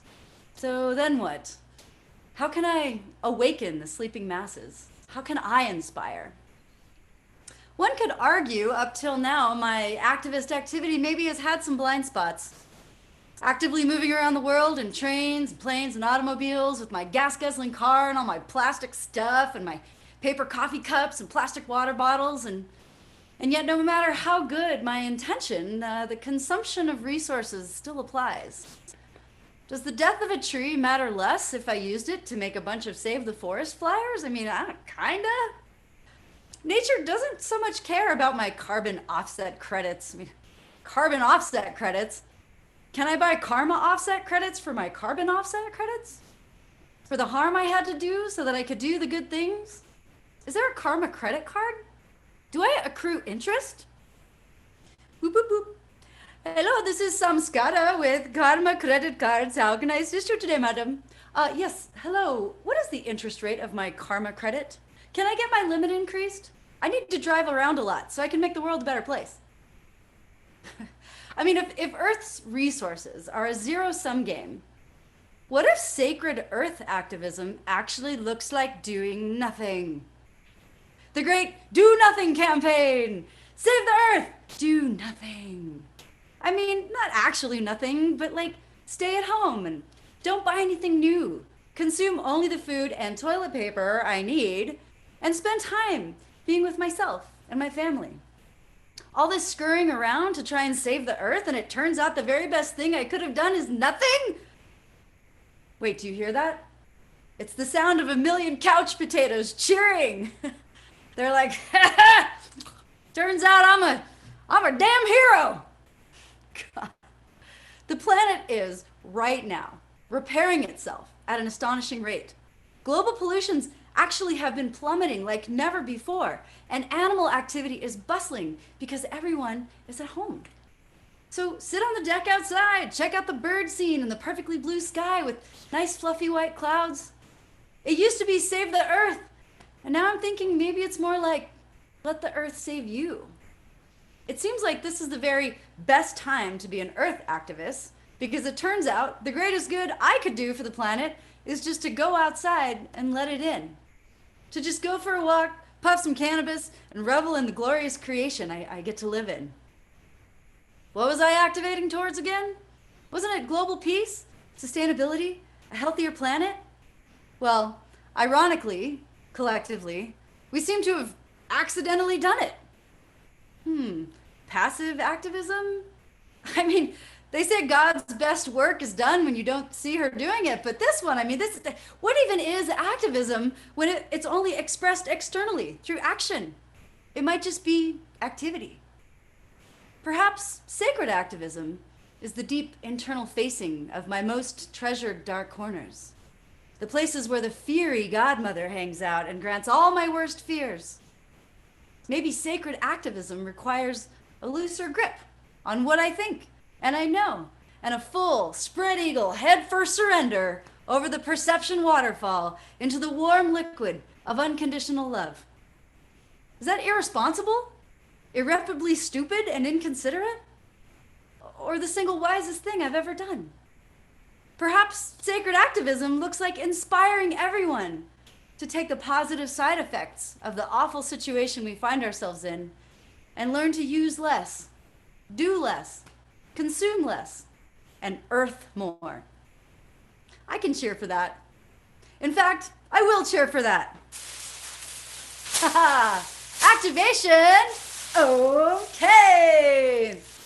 Activate, awaken, align, and inspire. Bring your love now with some true soul fire. Yeah! Thank you. Mwah. Thank you so much. That was really, really fun.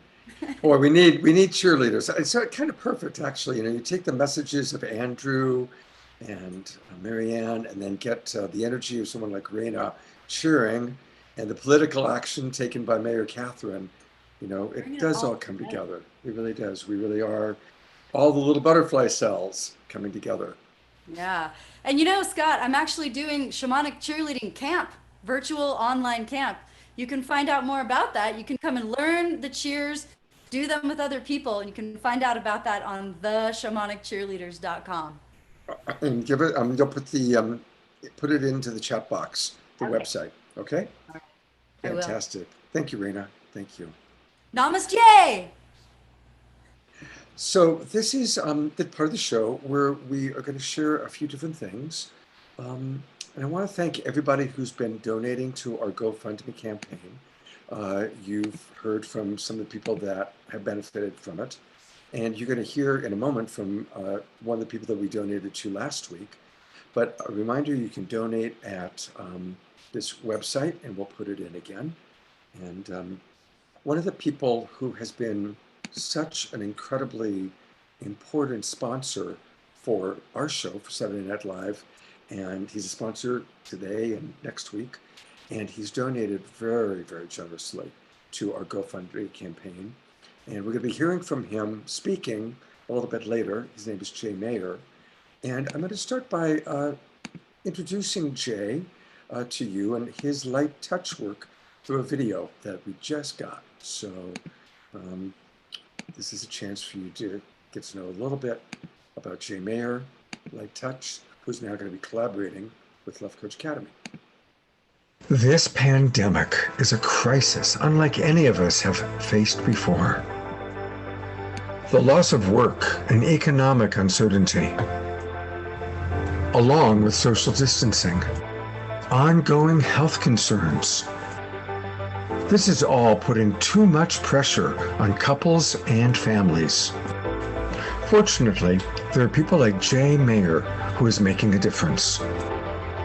His vision for light touch tools and techniques provide immediate support. for individuals, couples, and families. Combining loving touch with affirmations, our great global tribe is going from surviving to thriving. Miracles are occurring. There we go. Thank you. So we're looking forward to hearing from Jay, and we're grateful. And again, Jay's one of our sponsors. And to tell us a little bit more about the GoFundMe and our other sponsor, Lori Grace and Trust Vote, turning it over to Ken. Thank you, everybody. First off, I want to just say, as far as our GoFundMe page, when you do donate some money, we are giving you either a shout out if it's $44 or more. Then if you donate $77, you're going to get 2 3-day passes to the expo in October. And then if it's $100, it's a one-on-one live coach seminar with a live coach of your choice. And then if it's a $200 donation, you get Scott Katamas himself with a 1-hour. There he is. He's going to be sharing his screen. There you go. So also we have, last week we had Meals on Wheels as one of our sponsors, and they received a $1,000 donation, and Jim couldn't make it tonight. But we do have our other sponsor, Healing Clinic, Carla, with us, and she's going to just talk for a minute about how when she received her $1,000 check, what she's done great things for her community. So take it over, Carla. Great. Good evening. My name is Carla Maria Perez. I'm the lead coordinator of the Healing Clinic Collective, or the HCC. The HCC has a network, or we're a grassroots healing justice project based in Oakland. Our core collective is made up of healers, organizers, birth workers, and healing artists. We have a network of over 300 members, over 100 of which are holistic wellness practitioners, and the rest of which are operational volunteers. In our 7 years, we've organized our network and community to hold 17 free, first come, first serve healing clinics offering non-industrial, non-pharmaceutical, holistic wellness modalities. We focus on serving communities that are targeted by institutional discrimination, people who are least likely to access holistic natural healing, and aim to create a safe space and dignified experience for trans, gender, non-binary, and two-spirit people. Altogether, we've served over 3,000 people through our clinics, and we also run a referral service for the practitioners in our network. In response to COVID-19, and part of what we're using the generous donations that came from the expo for the Healing Clinic has created a special listing of our network practitioners that can offer remote sessions at this time. We're organizing a series of online support circles for our network members and local community, and participating in local mutual aid, including funding the creation of care packages to support midwives in Oakland's General Hospital, Highland Hospital, and repairing hundreds of damaged masks from Bay Area counties for redistribution to vulnerable folks who lack personal protective gear.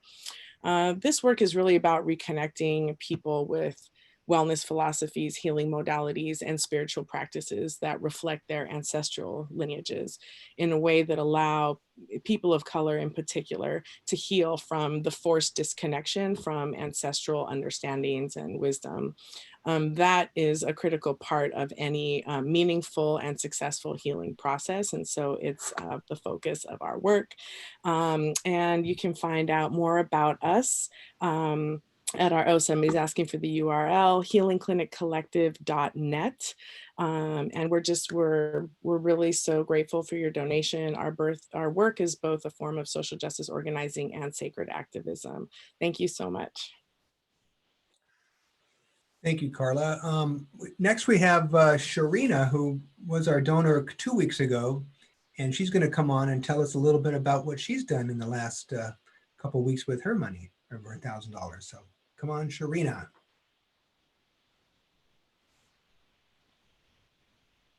Unmute.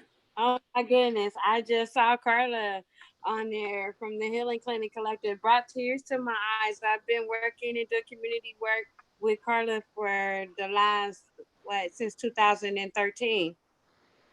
So just to see her on here, just see them on here made me cry. because we've been organizing together for just that long.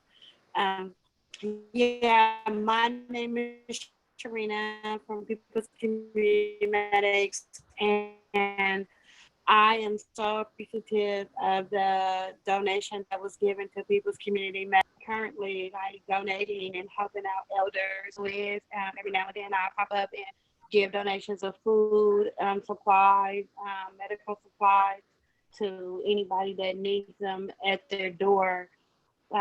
So basically, if you would like to get involved with People's Community Medics, you can reach me at People's Community Medics at gmail.org, or you can reach me on Facebook at Sharina Diamond Thomas on Facebook, and you can link up with me and we can join in and link up and do first respond work in the community together. Thank you so much for the donations, and it's gonna continue to help me build and do what I've been doing here in the community for over the last 10, 15 years.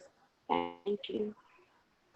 Thank you for that. And then the other sponsor or the other nonprofit we have this week is trustvote.org. And that's going to be, Lori Grace is going to talk a little bit about that, but it's basically creating safer ways to vote across the US and plays a very important part in stopping election fraud. Imagine, we need more election integrity, which we've been talking about that tonight. So, you know, good on Lori for getting that going. Do you want to talk a little bit about that, Lori? Can I say a little bit about Lori? Yes, Deborah, please. I want to share that your donations now, we are using the gifting economy of this new paradigm. So the money that you're giving us now, we are going into these nonprofits. And because of your generous donations, we're able to give thousands of dollars. So this is what we can do virtually. So you can give whatever you can afford that supports us in our broadcast to give you another broadcast next week and future weeks, but also to fund these amazing nonprofits. So we thank you so much. We thank all the donations that are coming in now.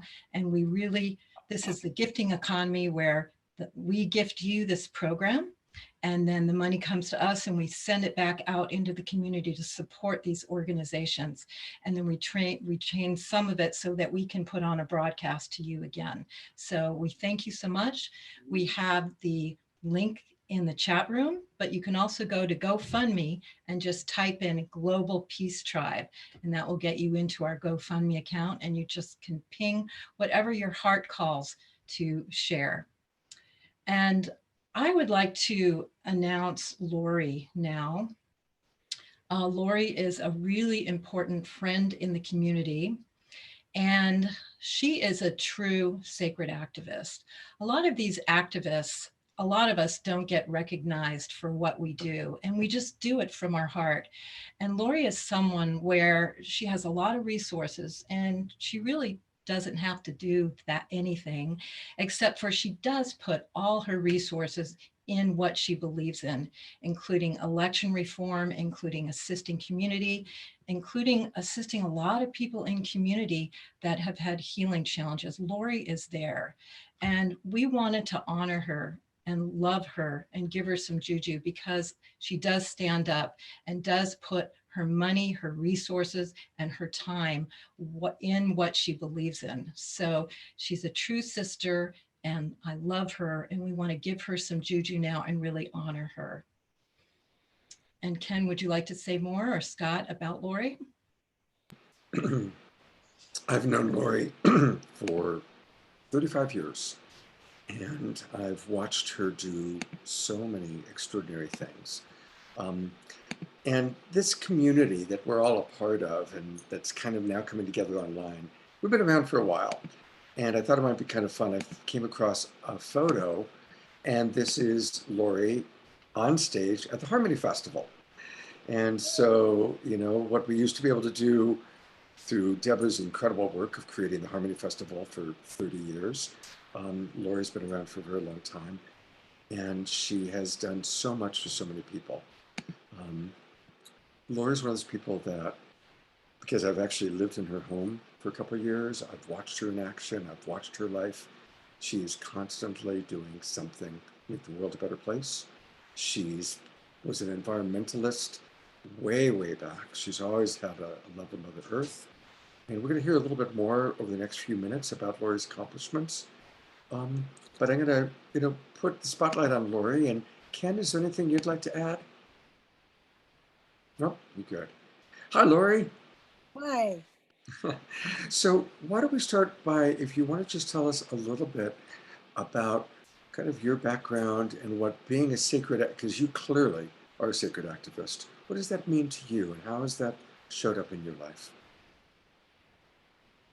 I think I was being asked, what has inspired your heart to move forward in activism in some very important ways? And what I care about the most is my relationship with Mother Earth. And that's what started everything for me.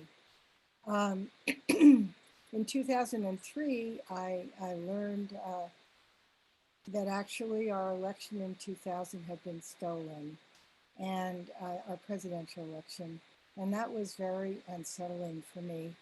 And so I actually got involved in trying to make our elections reliable and trustworthy. And since then, in 2010, I created trustvote.org, which is a website dedicated to supporting people being able to trust that their vote actually counts, that it's counted as cast. And but the other thing that really affected me, and that's why I chose to be beside this with Marin Energy Authority, was that when in 2006, I met Al Gore, and I was watching his slideshow with somebody sitting next to me who was confirming that everything that he talked about in the article was happening. And I started to just cry. And I felt like Mother Earth was calling for me.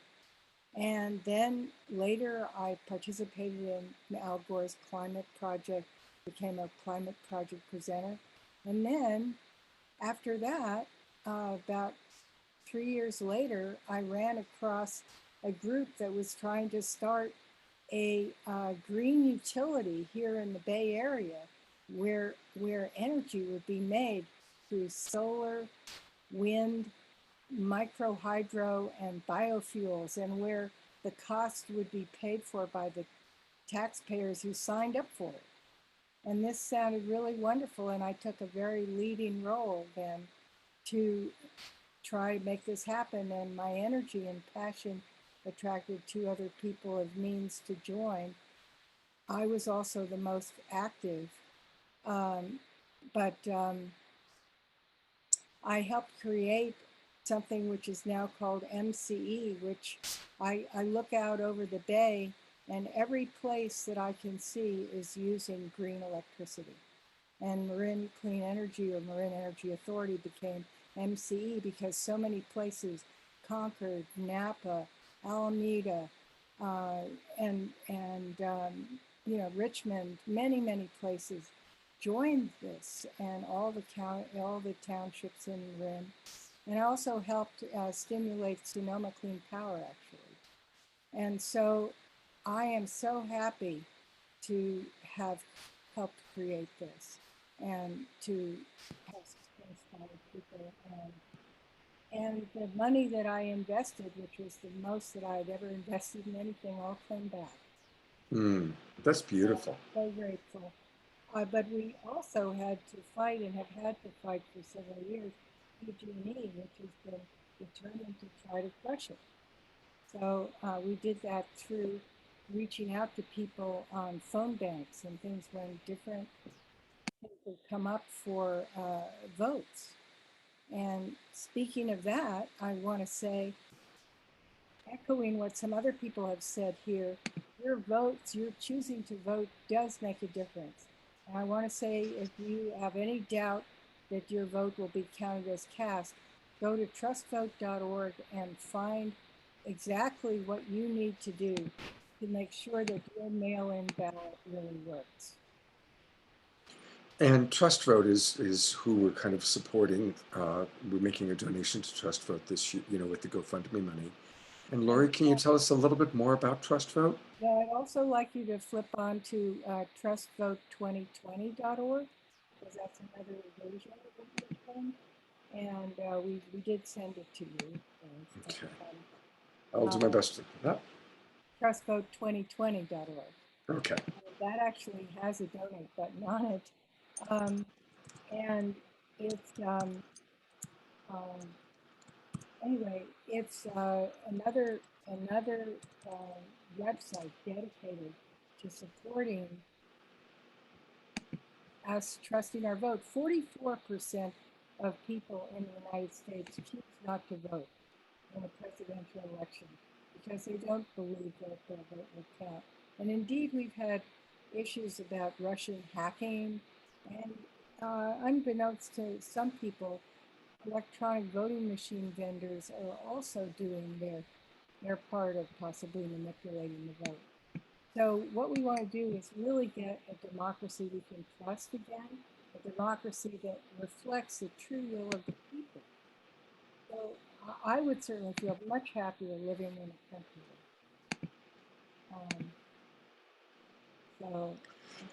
And Lori, Lori, if you could, we're going to need you to speak a little bit closer to the your microphone. We're having a little trouble hearing you. The sound has been weak. But this is Trust Vote 2020. We were able to hear you, but very light. And a few people have been asking for you to speak a little louder. Thank you.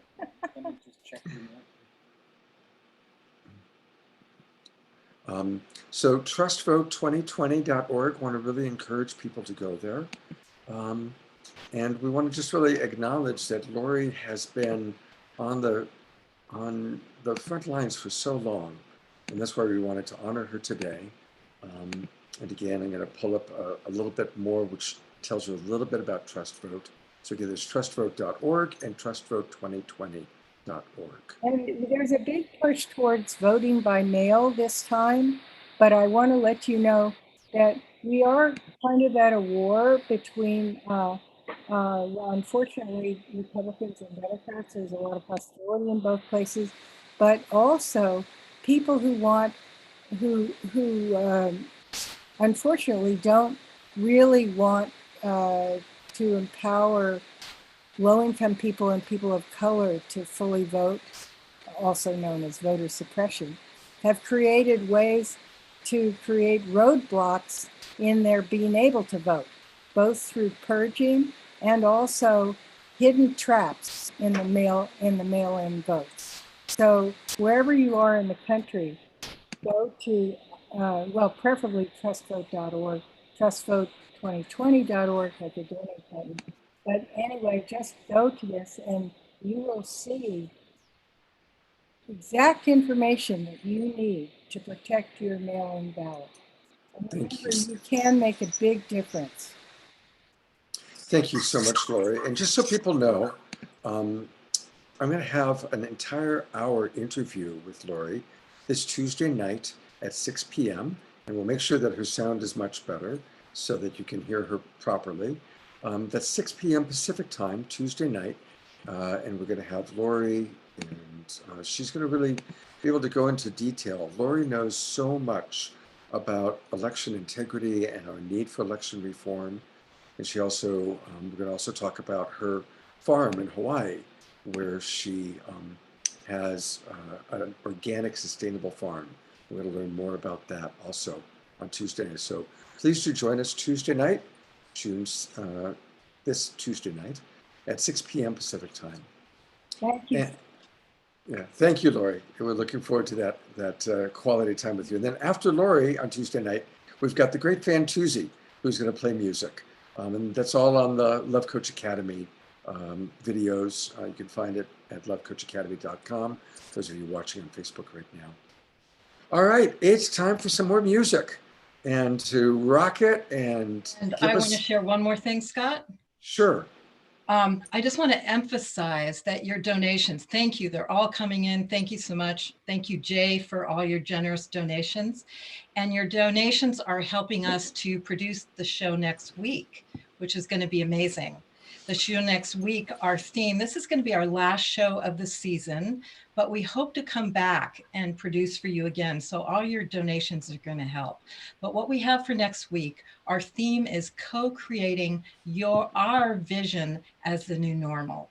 And this means we're not going to buy into what the media, what the collective is telling us, but we are really going to manifest our vision. And we've got some incredible speakers and musicians to be with you. We have Carolyn Mace, which is coming back again. She was with us several weeks ago.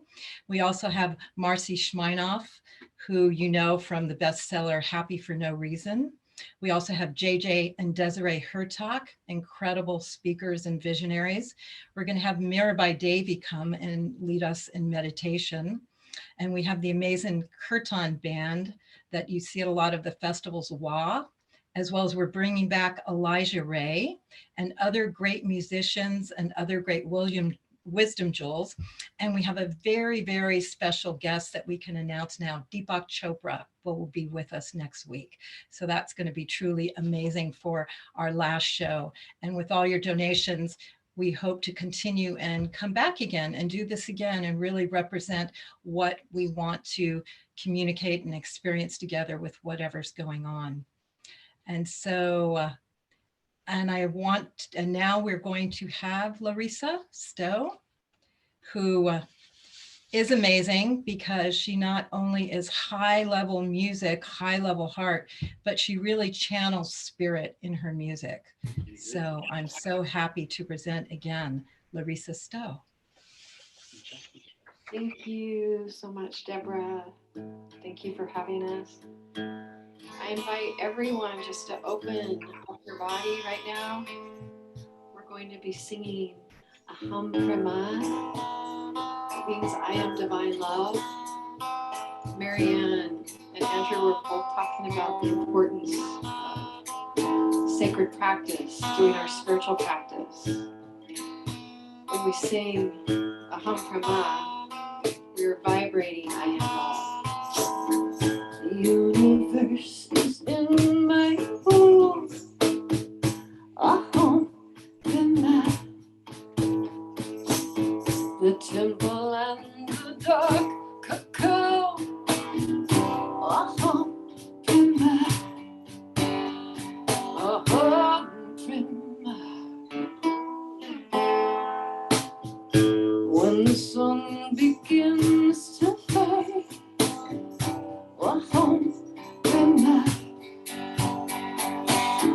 There is a light that will remain. Aham Brahma. Aham Brahma. Aham Brahma. I am the love I seek. Aham Brahma. Aham Brahma. Open and release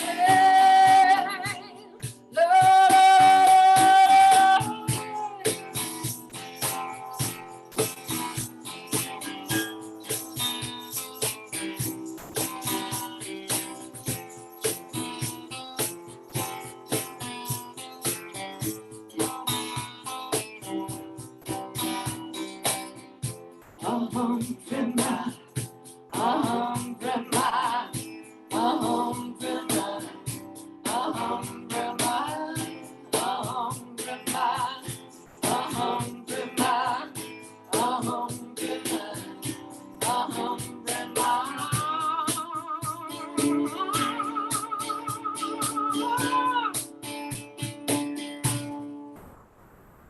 The dance of breath, the holy heartbeat. Aham Brahma.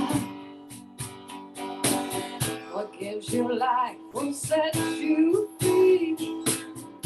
Aham Brahma. Aham Brahma. Aham Brahma. I am the love I seek. Aham Brahma. Aham Brahma.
I am divine love. I am divine love. I am divine love. I am divine love. I am divine love. I am divine love. I am divine love.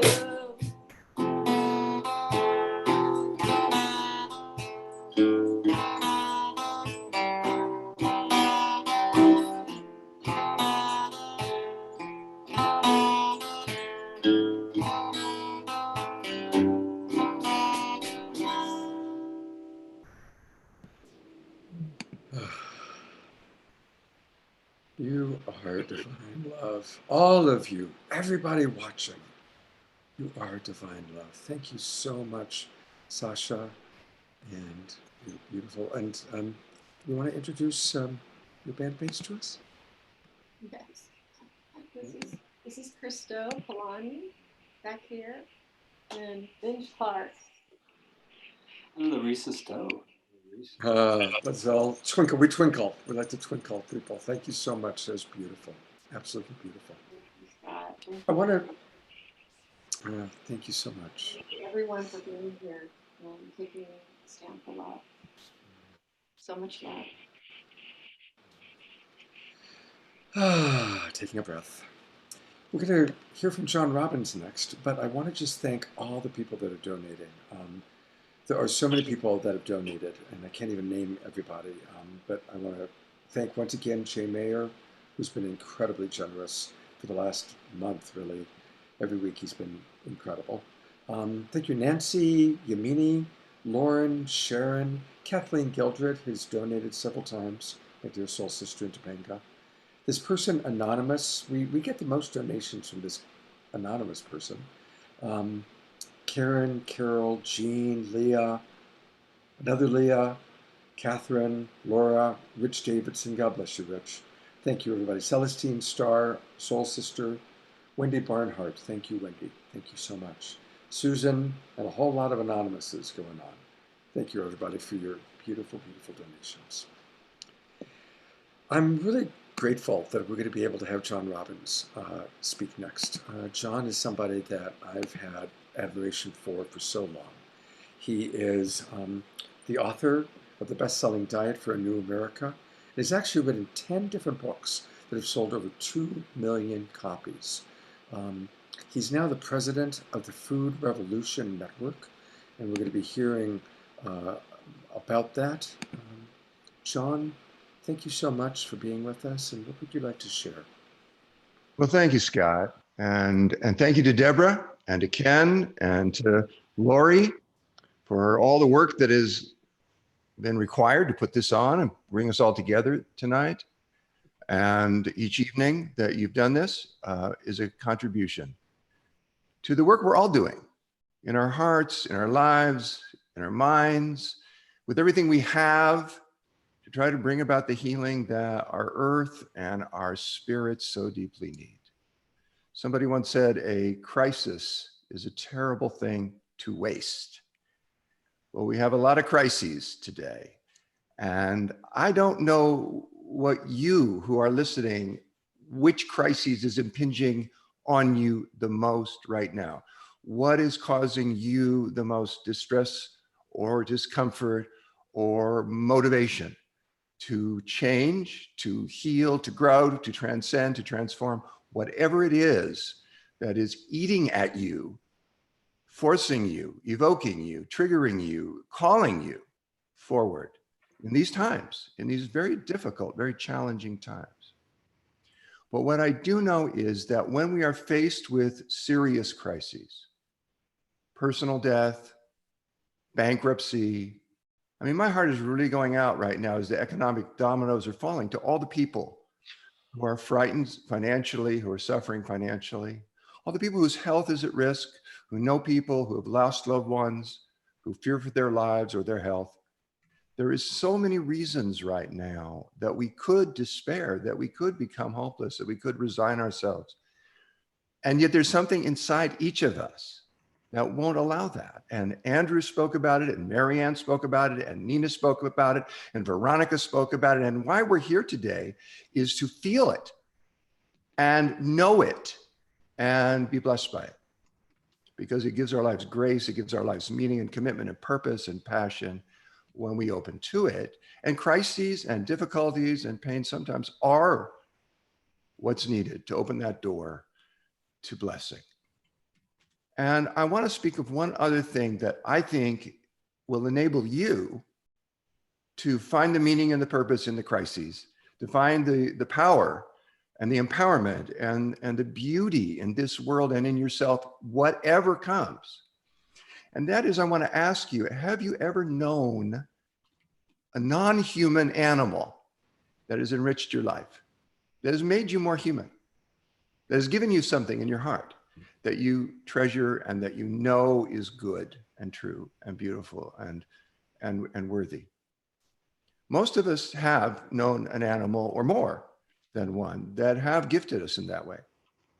So I ask you, invite you now to think of, remember an animal that has blessed your life in this way, blessed your heart, and bring that animal's gift to you, to your consciousness right now. So you become aware of the presence that this animal has been for you or was for you or is for you and will be for you as you go through whatever crises are yet to come for you and for us. Because we have adapted a relationship to the other life forms on this planet that's basically predatory, that's basically exploitive. And we've deprived ourselves in doing that of the companionship and the caring that we need to be fully human and to play our part in the unfolding of this precious planet that we're here to do. So think of that non-human animal that's blessed your life. Maybe this animal's still alive, still part of your life. Maybe it's in the past. Maybe it's someone you knew, a being you knew really well, shared your life with, still do, maybe. Maybe it's an animal you only knew for a moment, only saw for a moment, but that moment was special and magical and still is living in you. And the reason I ask you to bring that animal to your consciousness right now is because that animal can nurture you through the crises to come.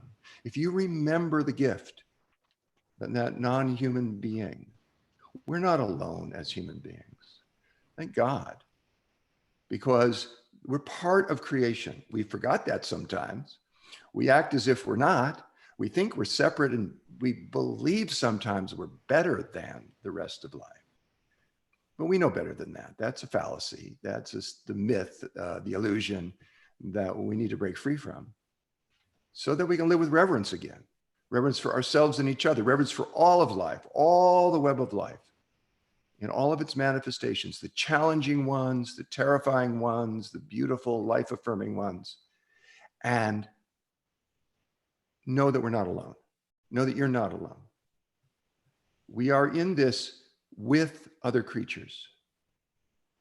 Now, there's a wave of extinction passing across the planet as a result of human activities, primarily. That is a tragedy and something that causes me, at least, and many of us, deep, deep anguish. What right do we have to do that? Well, we don't have the right, but we've done it. We're doing it. And thank goodness we're not alone. We can actually recover our connections to all beings and to all our relations, past and future. We can recover our connection to each other and ourselves, and our hearts are the doorway through which that connection can happen. So I want to reach out to you right now and say that if you're feeling suffering and hurt and misery and pain, that's okay. If you're feeling afraid, that's okay. If you're feeling hopeless, that's okay. Because when we feel it all, when we look to see what we're unwilling to feel and allow that also to be, then a power can unite us and integrate us and bring us together with all the beings that have loved us ever, all the beings that we have loved ever, all the potential beings that we can remember and recreate that connection with. And they will be here for you in your crises and in your moments of beauty and blessing. So let us give thanks for all beings. Let us remember our connection to all beings. let us be fed by those connections to all beings. They will see us through. They know better than we do. They always have and they always will. One of my prayers has always been, may all be fed, may all be healed, may all be loved. And I want to say that 2 more times and invite you to say it with me, wherever you are. May all be fed, may all be healed, may all be loved. May all be fed, may all be healed, may all be loved. Thank you. Thank you so much, John. And I'd like to ask him to put this spotlight for a moment. Could you tell us a little bit about this very important work you're doing with the Food Revolution Network? Well, I joined with my son, Ocean Robbins, 10 years ago, and we founded the Food Revolution Network. We have 600,000 members now. And we're doing events that help people understand that the way our food and agriculture is, the way we eat, the way we produce our food, has an enormous impact on the environment, on the life support systems of the planet, and on our health. And it turns out that the food choices, by and large, that are healthiest for us individually, that give us the strongest immune systems and the least susceptibility to infectious disease, that give us the strongest cardiovascular systems, that give us the best respiratory systems and the strongest feelings of vitality and clarity in our minds and bodies, are also the food choices that are most ethical, humane, cause the least amount of suffering to other animals, and are most environmentally sustainable. And that's a powerful thing, that you don't have to choose between those things. What serves you also serves others too, serves the world. And we're trying to bring this awareness to as many people as possible so that we can start feeding ourselves as a society and as individuals in ways that are true to our hearts, that are in alignment with our compassion, that are in alignment with and expressive of our commitment to heal the world, to heal the earth, and be part of the healing that our hearts have prayed for all along and still do. And this is an opportunity that we all have with every bite we eat, with every food choice we make, with every food we purchase, that we can actually start to recreate and send our roots back down into the natural world and feel fed by nature instead of by the concoctions of a food industry that really is so profit driven and not health oriented at all, doesn't care who it hurts. And we can reclaim our food, our fuel, our nurturing, our nourishment from industries that don't mean us well, and put our dollars, put our hands, put our minds together to create a loving world. Thank you so much, John. Thank you. He gave us the link. I just put it into the chat box for that PDF on foods to eat and foods to avoid. And thank you so much for your really decades of supporting animals and humans. God bless you, John. Thank you so much. Thank you, Scott. Kenny, would you like to introduce our next wisdom jewel? Yes, we have Melanie DeMoore. Melanie has traveled the world. She was a founding member of the Grammy-nominated Vocal Assembly, but nothing is closer to her heart than bringing people together wherever she is to experience the healing power of music. Take it away, Melanie. Hello, everybody. This song, that's my wisdom thing, goes out to all the people who just need a little bit of something. So if you would like, you can type the names of people in the chat box, and I will just look at them and I will include them in my songs, which means that from now on, once I see their names, that they will be part of every song that I sing. So here we go. I am sending you light to heal you, to hold you.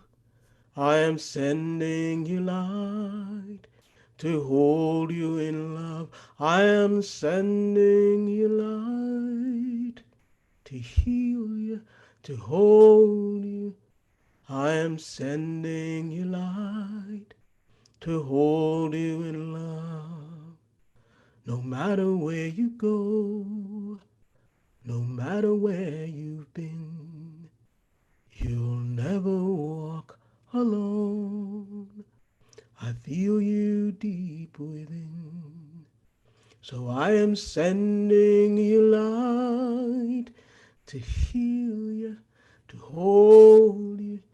I am sending you light to hold you in love.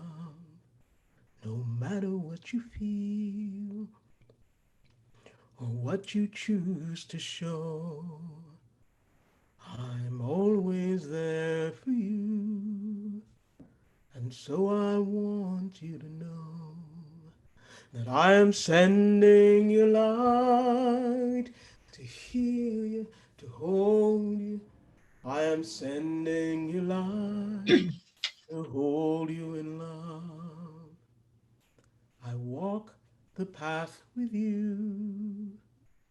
Go slow, dear ones, don't hurry.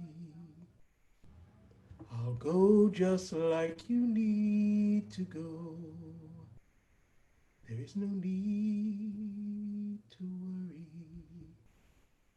'Cause I am sending you light to heal you, to hold you.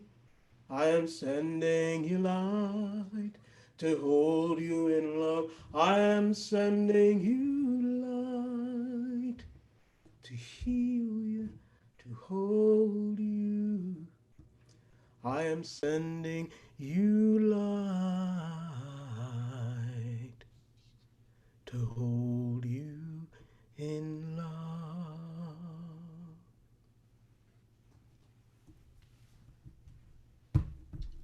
Wow, that was so beautiful. Let's twinkle her and twinkle all the people that we love that are showing up in the chat box right now. So amazing, so important to send out our love. Thank you so much, Melanie. Thank you.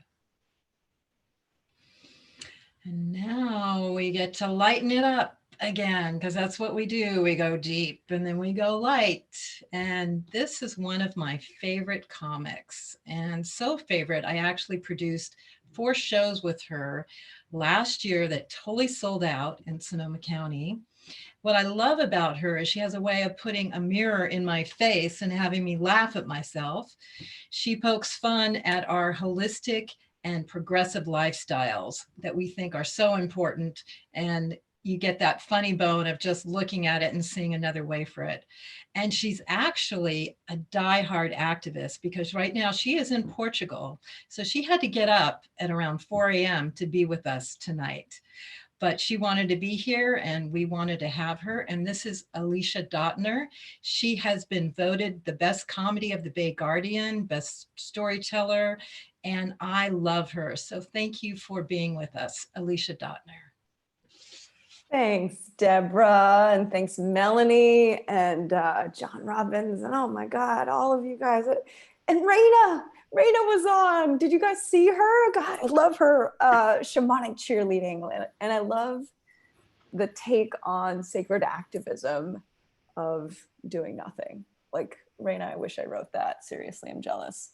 But like, I kind of imagine too, like that Marianne Williamson is watching and has like this sort of like just like a slightly different take. And there's so much divisiveness these days, you guys, that I just unconsciously started having this fantasy of Raina and Marianne like scrapping it out in a Zoom breakout room parking lot, you know, and Raina's like, I just saved 6 trees sitting at home in my pajamas buying nothing.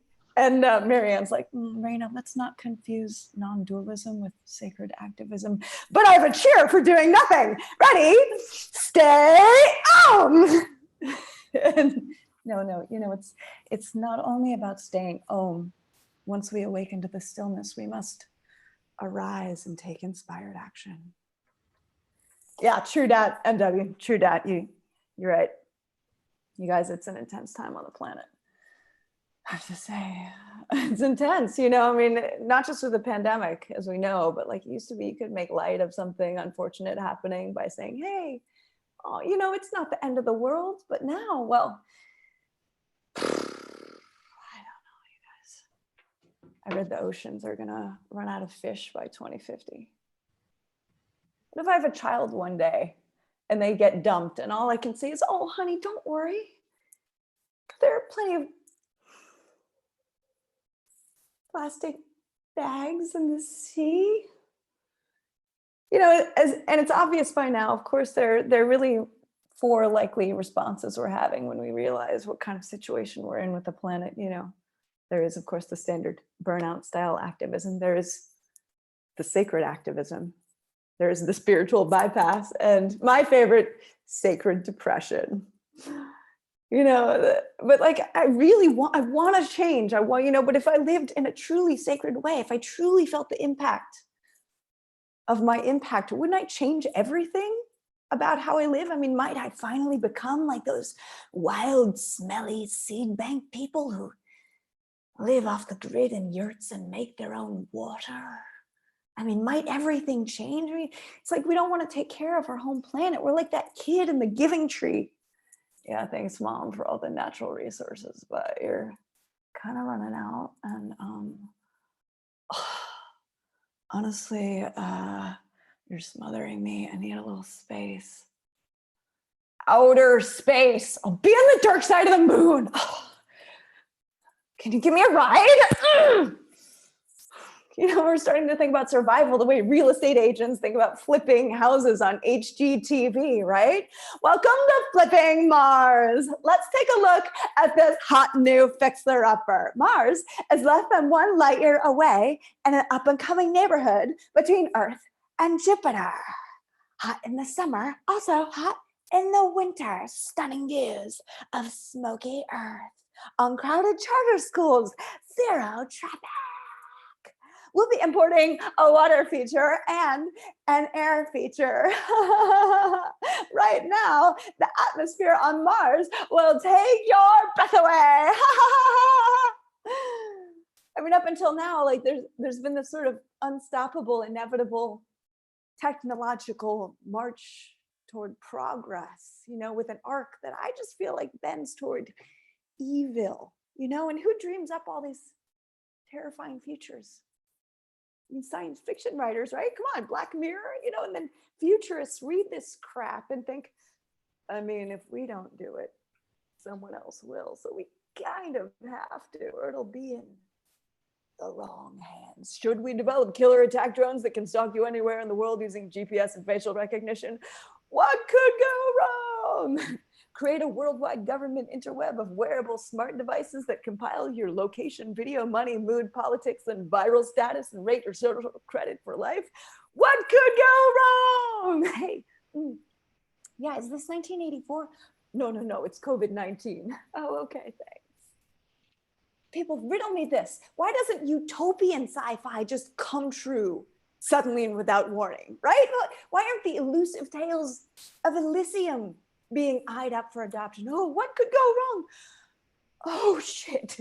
Oh, we just created a borderless worldwide government based on love free of war, where men heroically carry out the harmonious visions of women in charge. Diseases are eliminated through macrobiotic diet, biodynamic farming, and meditation, which is why healthcare is so damn cheap, as is electricity, because we just converted all the arms factories into solar panel factories.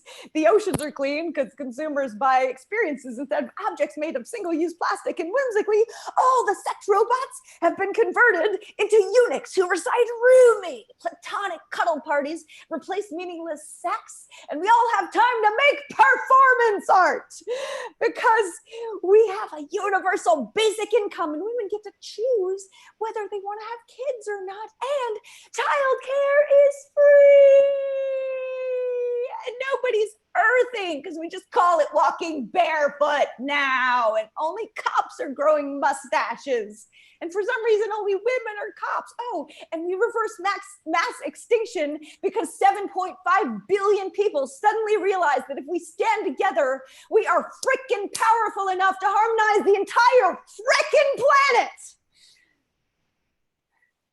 I mean, what could go right? It's scary, right? Thank you all. Thanks, Deborah. Thanks, Ken. Thanks, Scott. People can get more information about Alicia by going to aliciadattner.com. So thank you, Alicia. That was really, really fun. All right, and we're going to go back to Deborah.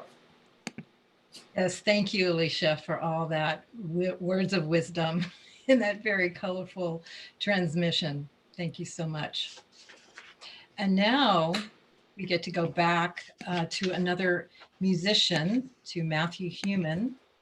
And doing music is definitely a huge part of sacred activism when the music and the message comes out. And that's what Matthew is about. And he's been a sacred activist for many, many years. He's in Costa Rica now on a permaculture farm, and he lives and breathes activism, and it comes through his music. And that's why we wanted him to be on with us. So thank you, Matthew, for giving us another one of your incredible songs. Thank you so much, Deborah and Scott and everybody here. I was actually relating to being that smelly guy in the yurt hoarding seeds, but I think I smell okay now. So, but thank you so much. And John Robbins, just all you guys, everyone's doing such amazing stuff. This has been such a fun night. I don't ever get to have this much fun in my cabin in the hills here. And even though I'm in Costa Rica, I still vote. I have an absentee ballot for my former home in Nashville, Tennessee. So I'm trying to keep the good vibes happening in Tennessee from here. So I think it's really important, this democracy, and at least taking the best we can. And if we don't vote, we don't really have much say in it all. So we have to try. And I think it's important for us to like really look at the issues that we believe in and really vote our values. So look at the candidates who are in line with the things that we believe in and vote for those things. So I'm going to sing a song that I wrote during the last election. And hopefully it's something that's a little bit relatable to everybody. So please sing along with me, everybody.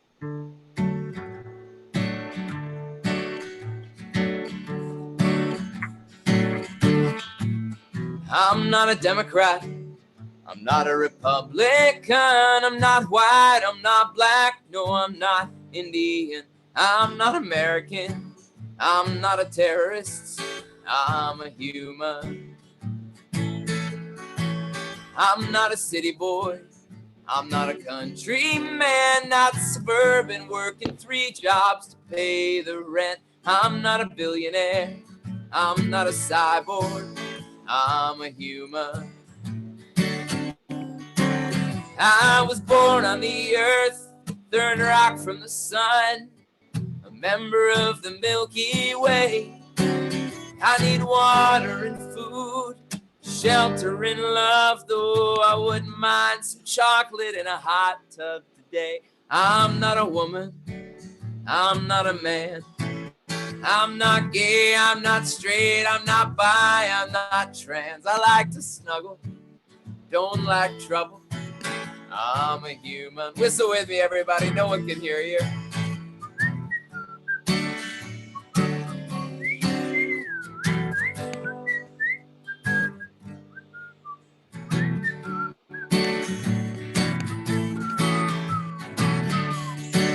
Very nice. I was born on the earth, third rock from the sun, a member of the Milky Way, so they say. I need water and food, shelter and love, though I wouldn't mind a massage and a mojito today. 'Cause sounds nice, doesn't it? I'm not a Christian, I'm not a Jew. I believe to do unto others as you'd have them do unto you. But I'm not a Muslim, and I'm not a Hindu. I'm a human. Yes, I know I'm complex. I'm just a hot mess. I'm a human. Sing it with me, everybody. Come on. I'm a human. I want to hear you singing from wherever you are. I'm a human. I'm a human. I'm a human. That was really, Yeah. really fun. Thanks, Yes, Scott. we are spiritual beings having a very human experience. And it's I just love the universality of what you shared. It was beautiful. It was really, really fun. Thank you very much. Thank you, Scott. And hey, if people are interested in my music, you can find me at matthewhuman.com and you can follow me. Thank you. Great. Thank you very much, Matthew. This is great. I love the music. All right. We are now going to go to another wisdom jewel. And this is Miguel Elliott. Welcome, Miguel. He's also known as Sir Cobalot. He's the owner of the natural building company called Living Earth Structures. He leads workshops and does projects in schools, has numerous instructional videos on earthen building. He believes that earthen building, that's spelled earth and then E-N, building has a strong role to play in helping to build community and offering opportunities for healing and connection. Miguel, thank you so much. It's great to have you with us. Thank you. Good to be here. Yeah, I do definitely believe that this is a very important thing that we need to be discussing. You know, the role that natural building has to play in helping to create the new paradigm is very important. I think that we can all work together to try to get the some of the building codes and everything changed and adopted to be to allow us to do the build the way that we are intended to build. So, you know, I do earthen structures. I build structures out of adobe, sand, clay, straw. This is this is my book here. It's called Accomplishments. I don't know if you can see that there. And yeah, those are like the little huts that I'm doing. And so, you know, they're very, very affordable to do. It's just, they're using all recycled materials. And, you know, so I try to bring people together that don't have any building experience to participate in the building process. And in that process, they learn a skill that's very empowering, and they're able to connect with other people that are also working on building it. And so it really it creates these really beautiful connections with people.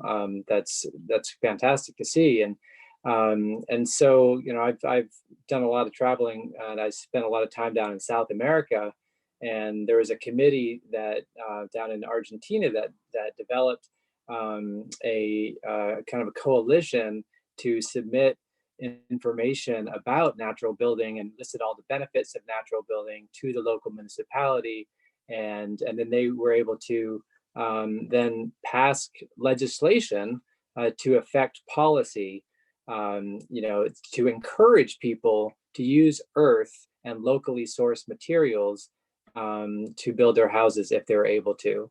And so that's like kind of an example of, you know, sacred activism, where people were, you know, kind of put their efforts together and collaborated amongst themselves and worked to present this to the local government, and then the policy was changed.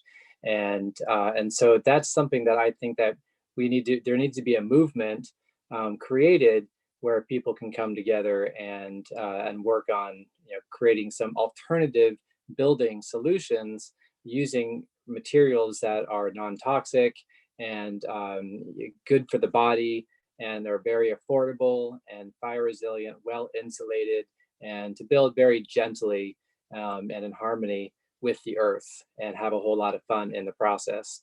And so my website is evolutionaryearthstructures.com. I'll put that in the chat room. And so, I encourage, if I have a lot of videos on my website, if people want to learn the process of doing some of these earth and structures. Oh, thanks. You can look, I hope you are inspired to get into natural building, because I think it has a very important role to play in the new paradigm. And what I like to say is, it's time to build Kabbalah. I say in Babylon, they babble and they don't get anything done, but in Kabbalah, we cob and we get things done. Thanks. Thank you, Miguel. And thank you so much for all your work over so many years now of beautifying our Sonoma County and Northern California with all your structures. It's truly amazing, and your mission. Thank you. It's so amazing that all of us have our special calling, and you've really followed yours and keep growing with it. So thank you. Thanks a lot. And we have a few more things coming up, so hang in with us. A few more special things we're going to share. And the next one is another woman who's totally amazing with her tireless, passionate, very sacred activist. She actually travels around the world a major portion of the year to give her spiritual transmissions. She's totally guided by spirit and totally lives on the edge of the new paradigm of what's coming through. And she's actually going to be a keynote speaker with us in our next show next week. And this is the beautiful Mirabai Devi. Thank you so much, Deborah. I just wanted to say thank you to Deborah, to Ken, and to Scott for producing this amazing show for all of us. It's been mind-blowing. And also the artists and speakers and teachers, Marianne, Andrew, John Robbins, Larissa, and all of you, really, too many to mention names. Thank you from the bottom of my heart. It was really powerful. And I felt your transmissions, and more than me feeling your transmissions, the world felt your transmissions. And sacred activism is about being of service, and being of service with every breath, and bringing spirit into action through our human form, which is a vessel. We're a hollow pipe, we're a hollow reed, and we're here to allow spirit to act through us. And through spirit's guidance and direction and navigation, we're able to bring about global change in our world, whether that's in our community or in any area of our lives. And if each one of us step up into that global service and allow spirit to act through us, we will see a very different world.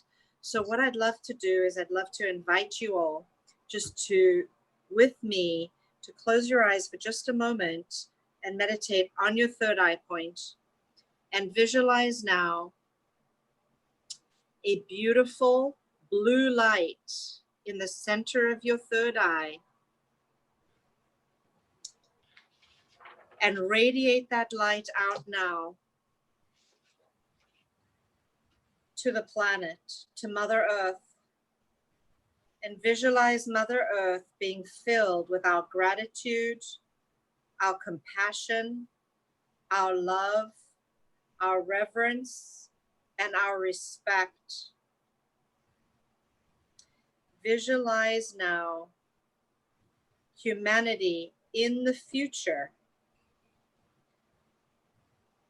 as we move through this dark night of the soul into the global awakening of humanity.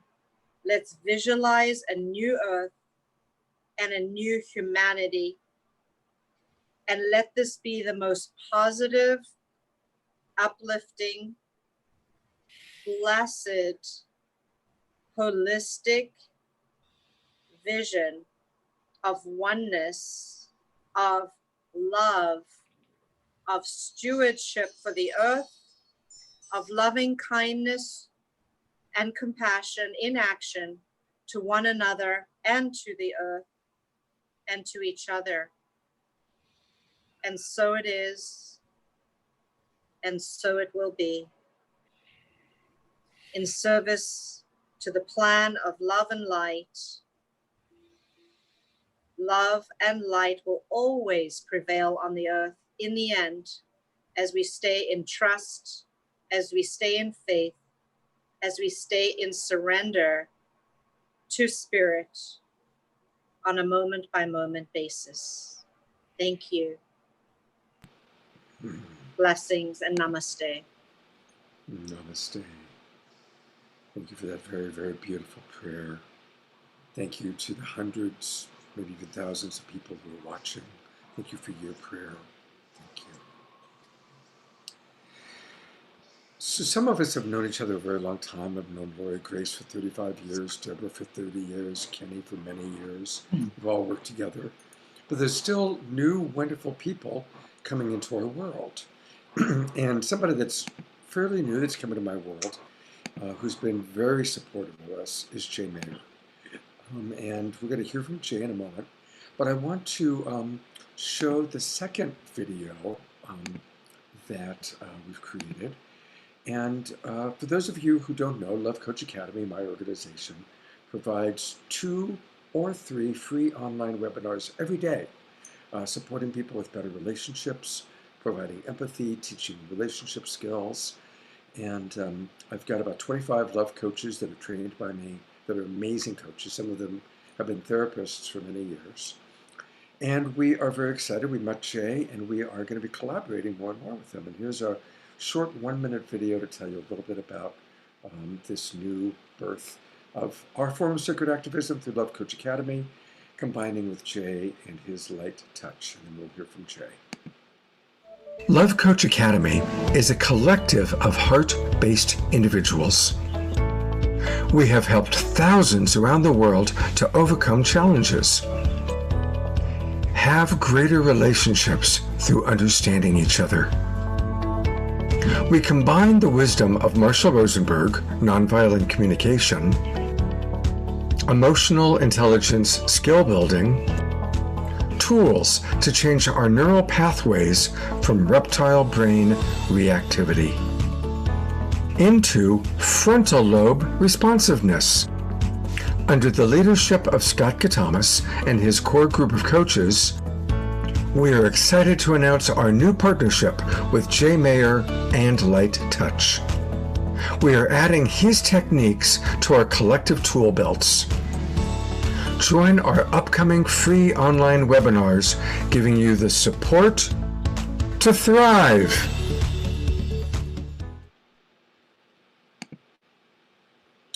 And there's Jay.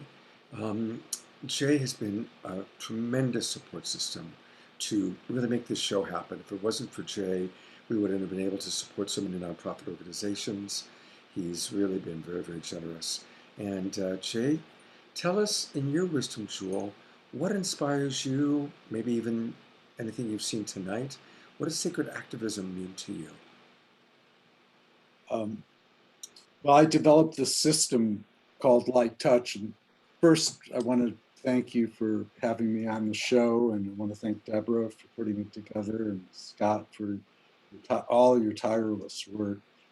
And, you know, Light Touch, it's something that I discovered. It's been there all along. It's within us. It's basically using our life force energy more to draw to ourselves, you know, our full potential. And, you know, we all believe, you know, there's a God inside of us. There's energy that is our life. And what I've discovered is that energy is magnetic. And this magnetic energy has principles where, you know, through touch, we can activate, you know, good fortune and healing and spiritual wellness. And you know, my work on the planet really is to help heal relationships. I think that's one of the best things that can happen to end war on the planet, is to have more happy couples. And I'm sure that, you know, working with Scott, see, I've got this great vessel called Light Touch, light-touch.me. And we're going to integrate with the Love Coach Academy, which is training coaches. And we have these systems where people can reprogram their subconscious mind, you know, with when they go to sleep at night. And light touch is really a gift, from the universe, and the timing is impeccable because people need to know these tools now. They need to know how to get along splendidly with your partner, or rediscover love, with someone you might have been with for 18, 20 years. So, ending war on the planet, that's really what this virus is all about. And people are going to be coming forth, new leaders. And that really is the sacred activism, is that we change ourselves in such a way that we change the world. And I encourage people and couples to become loving couples, because every ounce of more love on the planet it's more love, and that's what we all need. And if you get enough love, my goal really is 100,000 couples, finding perfect love with each other. And I think that will be the 100th monkey that ends war on the planet forever. And where we're at right now, the Atlanteans were here. So we're recycling to this thing right now where, we're all aware and we can see what's happening. And I think we can do it. And that's our destiny. Thank you so much. Thank you. I'm really excited working with you, Jay. And people can learn more. I'll put the link where you can learn more about Light Touch and also more about Love Coach Academy. And we do these free online webinars every day at 9 o'clock in the morning, 6 o'clock in the evening Pacific time, and then special shows like this one. Also, I'm going to do an hour-long interview with Jay. We're going to do it the first week of June. It actually had been scheduled for June 2nd at 6 p.m., but Marianne Williamson asked me if I would be willing to host a webinar for her that week at 6 o'clock, 5 webinars in a row. So we'll schedule it probably for 7 o'clock or 7:30 one of those evenings, and we'll work that out. But keep tuned, and we'll let you know when you could be able to get a full hour learning about Jay. And now to introduce our final wisdom jewel, turn it back over to Deborah. Yes, thank you for sticking with us. We have one more wisdom jewel, another song, and then we're going to have community connections at the end where you can come online and share your wisdom with what you've been inspired for this show or anything you want your heart to share. So stick around for that. But we're going to I want to announce this person who I see in the community tirelessly at all the eco events, all the eco conferences, putting his resources, his wisdom, his background into really important causes. Warren Linney is a co-founder of San Francisco Bay Area Climate Restoration that is placing city measures on the November 2020 ballot to tax natural gas and fund climate. Their mission is to fund the methods of removing CO2 from the air and oceans, but to build topsoil and grow trees and seaweed. So Warren, I'd love for you to share a little bit more of that wisdom and that sacred activism that motivates you and what you're up to now. Thank you. Thank you, Deborah, for a wonderful introduction. And Scott, who was one of the first people to join Climate Reality. Thank you. And Lori Grace, yes, who taught me paper ballot, hand count, and to vote for our lives, to trust our vote with that. I live in Alameda, and it's an island off the coast of Oakland. We're surrounded by water that's rising because of a warming planet. My activism with co-founding the Climate Restoration Circle springs from the urgency to fund climate restoration and ocean and land regeneration. For me, sacred activism is connecting our heart to our minds and using the hands to create even more sacred on this, our spaceship, Gaia. And I'm here to talk about gas, and I'm not full of hot air. Once upon a time, a cow walked onto a beach looking for something good to eat and came upon some seaweed, chewed it up, and lo and behold, it settled her stomach, and all that methane she was belching before was transformed into vital energy. So she became a happy cow, a sacred cow, So the moral of the story is to help the kelp and the ocean that gives us all life, and may the kelp return to our coast soon. We can't all grow seaweed, but there is something you can do to reduce the gas that's polluting our air.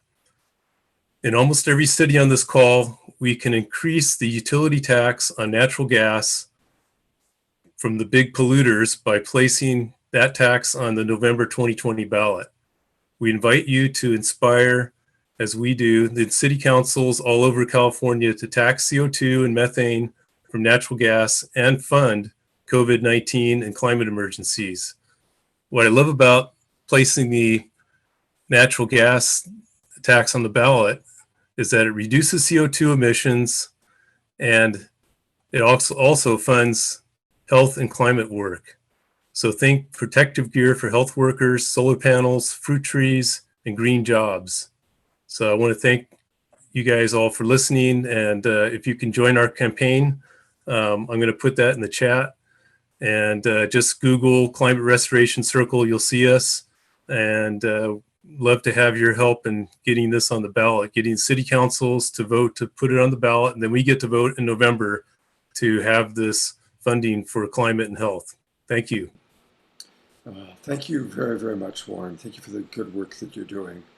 You know, I just so appreciate how many people in our community we've known for so long, and all the different projects and adventures that we've had. And like I said at the beginning of the video, we are the ones we've been waiting for. And this is the time we've been preparing for. If Sasha Rose shows up in her room, I'm gonna, oh good, she is here, okay, great. But just before Sasha plays the final song, I really want to thank more people that have donated.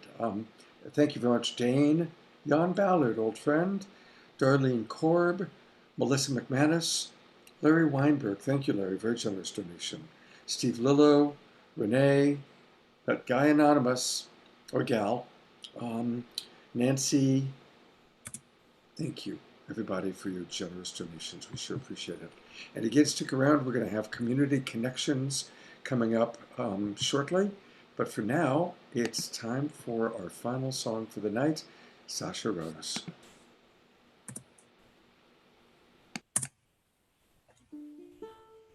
All right, I've been thinking through this whole beautiful talk about what could I possibly offer to this beautiful collective pool, and I felt really strongly about this song. It's called When It Goes Down, and it's basically about the nature of when things go down and feel really heavy. The nature of it is to go back up again. So this song is just a testament to that cycle and how everything goes up, everything will go down and come up and go down and come up. So here we go.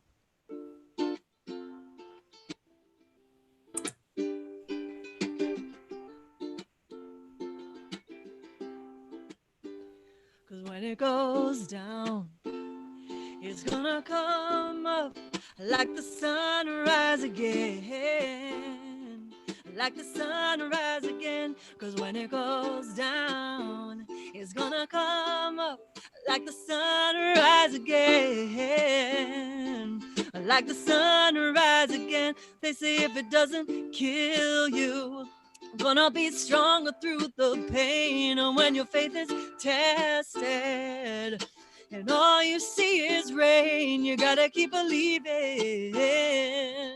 The sun will shine again, cause life is full of learning, and strength like diamonds shall remain. Cause when it goes down, it's gonna come up like the sunrise again, like the sunrise again. Cause when it goes down, it's gonna come up like the sunrise again, like the sunrise again. And when there's no one left to turn to, nowhere left to hide, there's only one way, and that's through to the other side. There's something worth pursuing.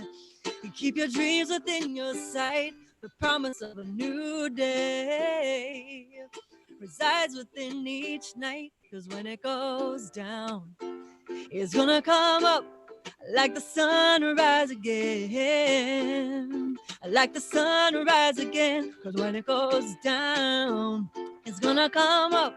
I like the sun rise again. I like the sun rise again. And when there's nowhere left to run to, gravity pulling you down, you gotta reach in further. There's salvation in the sound of one soul going deeper. Learning lessons so profound. Pain has been a teacher. In this new wisdom I resound. 'Cause when it goes down, it's gonna come up like the sun rise again. I like the sun rise again. 'Cause when it goes down, it's gonna come up like the sun rise again. I like the sun rise again. 'Cause when it goes down, it's gonna come up like the sun rise again. I like the sun rise again. Uh-oh, my baby's woken up. 'Cause when she goes down, she's gonna wake up. That is just the inevitableness of all things. Hey, Papa, you want to bring her out? Maybe I could introduce you to my little lady. Absolutely, the next generation. Hey, bring her on out. A reminder while we're waiting for Sasha to bring out her baby that we're going to have community connection time. So if you want to share for a minute a little bit about what has inspired you tonight, please send me a message in the chat box and I'll promote you to panelist. And there is, what's the name of this little one? This is Zamora Rose. Zamora Rose. With a Z. And she's a little distraught because she just woke up, but yeah, it's pretty late for her. I know. But you know Oh what? God. The trick? A booby always does the trick. This is the thing. Yeah, nothing like booby. Yeah. So anyway, thank you all for listening, and I appreciate every single one of the speakers, and it's just been so inspiring. So that's all for her. You. So thank you so much. Absolutely. Thank you so much, Sasa. Yeah. Thank you. All right. So again, if anybody wants to come on and speak, please send me a message. And Deborah, what are some of your closing thoughts? Well, I want to invite everyone for what's going to be our last show of this season. And hopefully we're going to continue, and your donations and your support and your ideas will help us to continue. And next week, we have an amazing show again. Every week, it just goes to the next level. Our theme is going to be co-creating our vision of the new normal. So this means not buying into the collective that may be negative or less than what we can manifest together, because we are powerful manifestors. And that's what we're coming to this show to do, to reconfirm that. And we've got some amazing people. We're going to be bringing back Carolyn Mace, who was on a previous show. We want to have her back. She's amazing. We want Marcy Schmeinoff, who is the best-selling book, Happy for No Reason. We're also going to have JJ and Desiree Hertog, who give incredible information of the new paradigm coming. Mirabai Devi is going to be giving us spiritual transmission again. We have the amazing Kirtan band Wah, who plays at a lot of the yoga festivals. We're going to have Elijah Ray back, and many other great musicians and people giving wisdom jewels. So please be with us next week and help spread the word. We have a Facebook group if you'd like to share who you'd like to see for next time. And we're also going to be putting out a survey to our list on Zoom, so you can tell us what you'd like to see. But please give us the donations that help us fund this next level and coming back for you for a summer season, hopefully. So thank you so much. Thank you, Deborah. And I'm going to go to our other partner, Ken, for any last things you'd like to share, Ken. Well, what a wonderful night. Inspirational, just reaffirms what we're doing here now. And in this time to be able to all come together, these weekly things. I mean, so many people look forward to this nowadays. It's the best thing we can do to, pass some time and grab some knowledge and feel community. It's just fantastic. So I'm just grateful that we're all can be part of it, and we're all hanging in there. You know, a few hundred people here and there. It's amazing how many people just stay here because, you know, where else are we going to go, right? It's great. So thanks everybody joining us next week. You did mention Deepak last time, but you didn't say this. I know, I just went, oops. We Well, have I a don't know, very special guest. Yeah, I mean, This Deepak time is that like we confirmed today, which is Deepak Chopra. So That's that's amazing, you know, week we're going to have. That's a great way to close out a series. I'll tell you, it doesn't get much better than that, you know. So now doing each week got better and better, and it's just amazing. So good work to everybody. Thank you, Deborah and Scott. Great job. Thank you, Kenny. All right, so I'm going to show one more video because people have been asking about light touch and what it is. And this is a video that Jay put together. I just saw it for the first time today, and it's 45 seconds long, but it is quite sweet, and it kind of helps to capture the energy of this new collaboration between Love Coach Academy and Light Touch.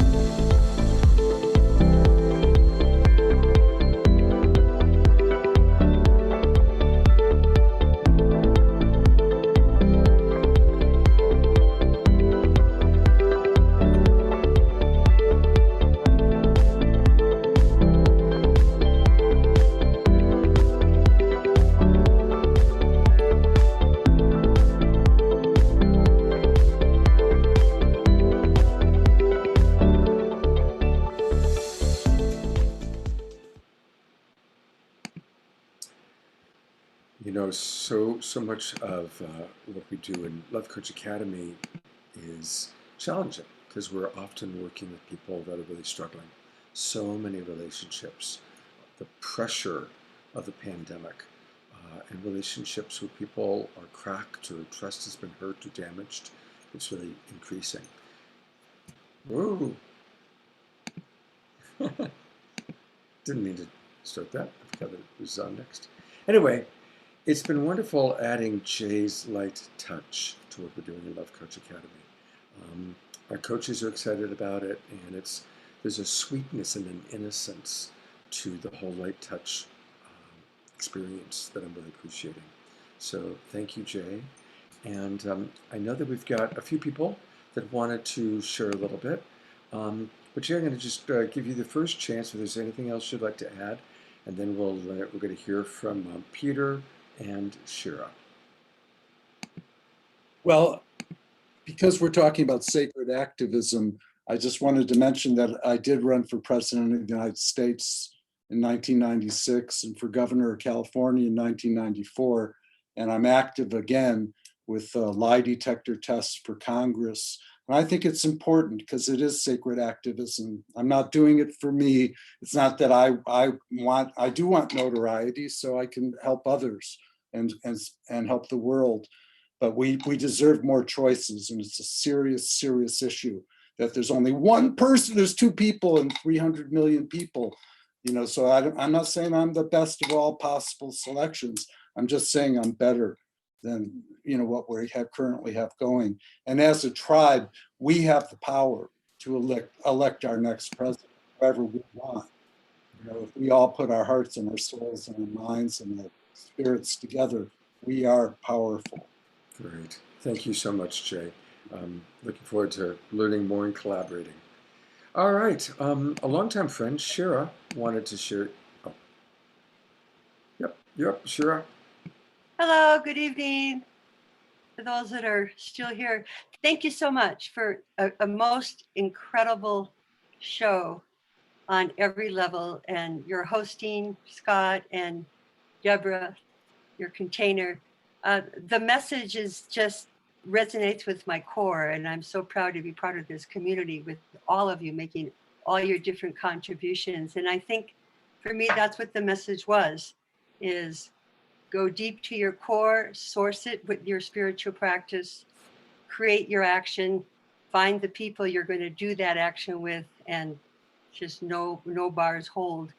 Actually, today there was another community resiliency project. We had about 700 participants, and I moderated some of that summit. And there were some beautiful examples just here in a condominium building. Someone just started going to his neighbors and saying, "Can I have your food scraps?" Created compost, and within a month they had a community garden, and all the relationships started to change.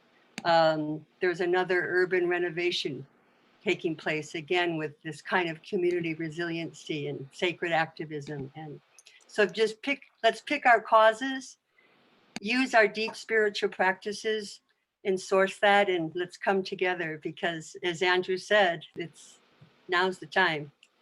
So thank you so much. I'm so happy to be part of this with all of you. And Thank many you, blessings. Shira. You are a beloved member of our community for sure. Absolutely. Thank you so much. All right, we're going to go next to Peter, who thank you for joining us, Peter. Maybe everybody, when you come on, let us know where you geographically are located. And again, if we can try and keep it to a minute, that would be great. Hi, Peter. Hello there. What a delightful experience tonight was. What a show. I live in Santa Cruz, California. And Andrew Harvey moved me tonight, as he seems to every time, that this sacred activism, this feeling that we have to connect to that sacred, to that deep spiritual place, this spiritual being having a human experience. And my contribution to the cause is a 26-year quest to launch a new peace sign, or an addition to the old peace sign. And I have come up with an idea that's called the unity sign. It takes the old peace sign that used to stand for V for victory, but now it stands for we used to think we were separate. But we are remembering, the fingers come together as they come to your heart. We are remembering that we're one. And when we remember that, and when we come from that sacred place, we can act in unity and create peace on the planet. So the unity sign is 2 to 1 to heart, heart to 1 to 2, peace in, peace out, right? Peace in my heart, peace as my art. All the cute little things we can come up with, but it narrows all down to we're all one. We're all in this together. Now's the time. We're the ones we've been waiting for. It's time, but without remembering that deep, sacred, spiritual place, we're not going to create the answers moving forward if we remain in this separation game. So I think that remembering we're one is the key bottom line, and this unity sign can help people remember that first and then remind others, and it can spread around the world. It's already starting just in the last few weeks, getting off and running. And then I'm part of World Unity Week coming up next month. And so we're gonna launch the unity sign into the world. Thank you for the moment here. I love that. I love it. Absolutely. Thank you. Yeah, thank you, Peter. That's beautiful. That's awesome. I see other people that are giving us the unity sign. Put it in, though. It's got to come in and back out. Can't just stay hanging out there. It's in and back out. Okay. Peace in, peace out. Peace in, Thank you. peace Peace out. in, peace All out. right. Got to start with the All right. peace in part. Okay, you're right. Thank you, Peter. That's great. Really Thank you beautiful. very much. Okay, we're going to hear from Deborah Haviland. Go ahead, Deborah. You know, it is so true. We are the ones we've been waiting for, and we've all been preparing. And it's amazing to see all these friends, soul family, the ones of us that have seen each other for 4 decades, you know, at the New Living Expo and Love Coach Academy, and now Light Touch and the festivals and Health and Harmony Festival. And I think back, I knew Jay in my 20s in Santa Cruz, and we did very amazing things. We were working with a group where we honored all the different spiritual wisdoms and how they come together as one, and a lot of fasting and retreating and community service. And I remember a friend put up a billboard on the freeway: love is the answer no matter what the question.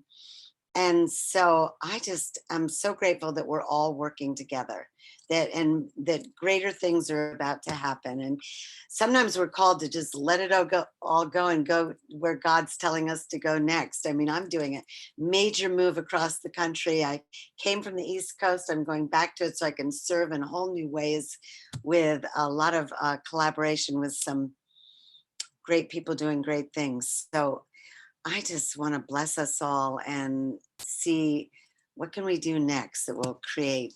You know, I was very moved by Marianne Williamson tonight. I mean, really, by every jewel of wisdom, and by Andrew Harvey, that now every moment counts and everything we do counts. So namaste. Love you all. Thank you, Deborah, and best of luck. I know you're leaving, I think, on Monday. Best blessings on your travels across the country. It's going to be quite an odyssey. It's quite an adventure to drive cross country. So blessings on your travels and blessings on your new. And we're creating healing clinics in Florida and doing some amazing things. So, you know, people need us now. Yeah, Bless all the health practitioners. Absolutely. Thank you. Krista Michaels, if you turn on your camera, you're going to be next, and I think you're going to be our last person, unless I'll take one last look to see if anybody else wants to be brought up. But there you are. Hang on a second, Christy. I lost you there for a moment. There you are. Okay. Hi, Scott. And thank you so Christy. much. Again, it's awesome, everything that you guys do. I do want to give a shout out about Warren, because I think he really underplayed the dramatic and powerful and brilliant idea that he and Sheila Jacobs have been working on implementing, that allows us, the little citizen in our little cities, in our little counties, to really take a positive action, because many counties and cities have climate change projects in plan. And I know Scott and you and Lori and all of us have been working for years on trying to get climate change projects.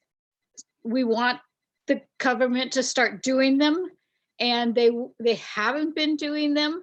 And we're frustrated, like, why aren't you getting going doing them?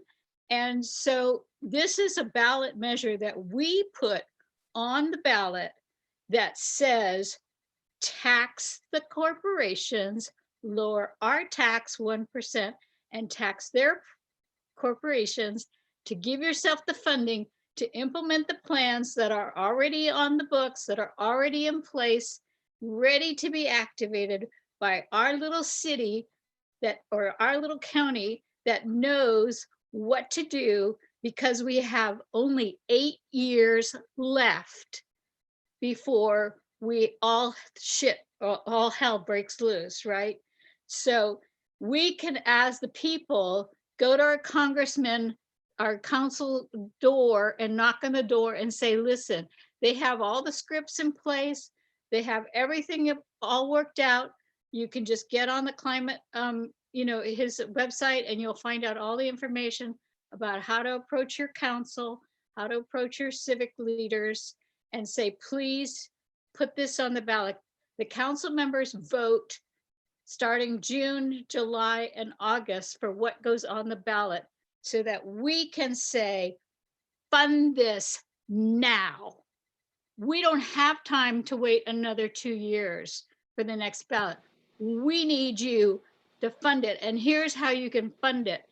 The wind, the solar, everything that you already know needs to happen in our community, and how to make our community. I'm in Roanoke Park, somebody else is somewhere else.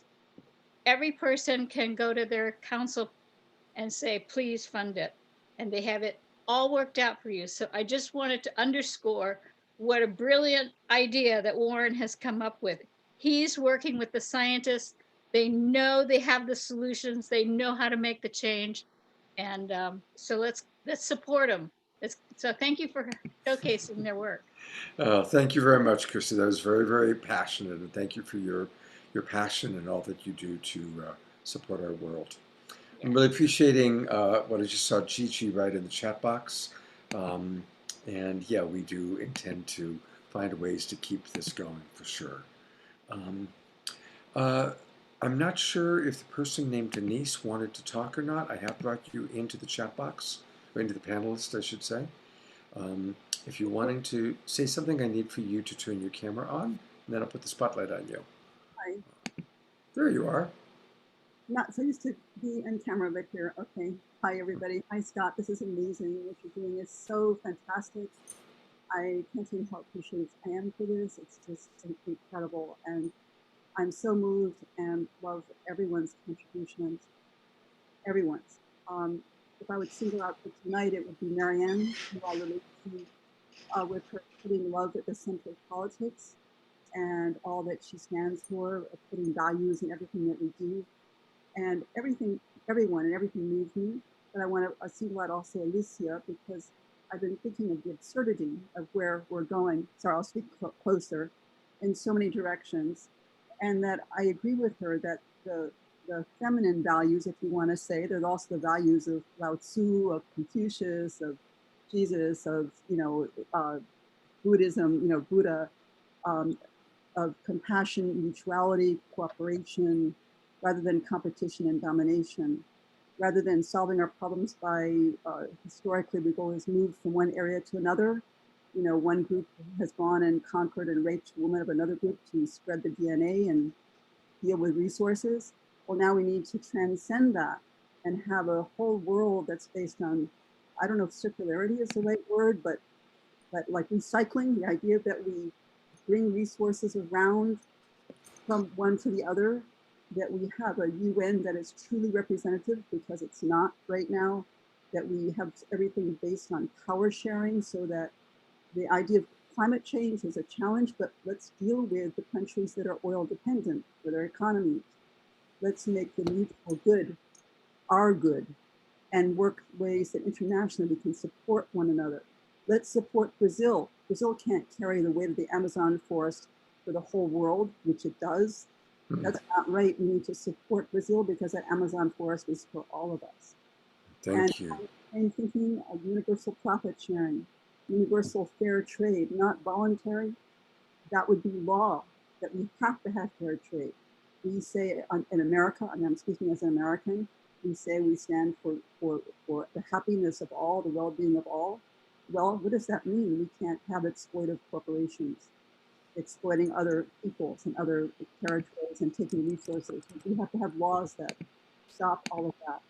And that doesn't mean that some people think we have to go completely local and do more trade, but I think we can. But if we do it with reciprocity, mutuality, and laws, and a mutual vision that all of us and throughout the world share. Great. Thank you very much, Denise. Thank you for your passion and all those, so many things you said that are important. Fair trade, Brazil, thank you. God bless you for your share. My website is forabeutifulworld.com. I haven't put up most of this out there, but I'm beginning to more and more. So I'll be working on that. Great. Please put that in the chat box also. Thank you. Thank you so much, Scott. I love you. I love what you're doing. Thank you, everybody. Thank you, Deborah. I love you. Love everybody. Thank you so much. This is wonderful. Thank you. All right, we have time for one last 1 minute, and that's going to be with Leah, our dear friend. Hi, Leah. 1 minute, and I love that. Thanks, Deborah, Scott, Andrew Harvey was amazing, Marianne Williamson. I enjoyed it all. But I just have this wonderful feeling whenever I'm on these Zooms, these Saturday night Zooms. It's like we're all doing a Reiki session together. It's really profound. We all know that we're all watching and witnessing together. And, we're messaging each other, friends who are all on this. I just felt like I was being held in this beautiful heart-based bowl of Reiki magic, Beautiful. I could just feel all of you. So thank you. God bless you. Thank you, Leah. We love you very much. You're an important part of our family. All right, to say goodbye, I'm going to say goodbye now, and then I'm going to turn it over to Deborah for final words. Yeah, Leah, what you're saying is really true. This is just not looking us into the computer. We are connecting on the unified field now in our hearts, in our spirit, in our wisdom, and we're building that powerful container of positive affirmations and love. This is what it is about. You see all these incredible activists, it just opens your heart with so much love and inspires you to give love back to our community. So yes, we are all deeply connected. And I just want to affirm that I love you all. We love each other. Love is the bottom line. So thank you so much for participating, for joining, for supporting this, and for sharing the love. Thank you. Good night, everybody. Thank you. Thanks, Scott.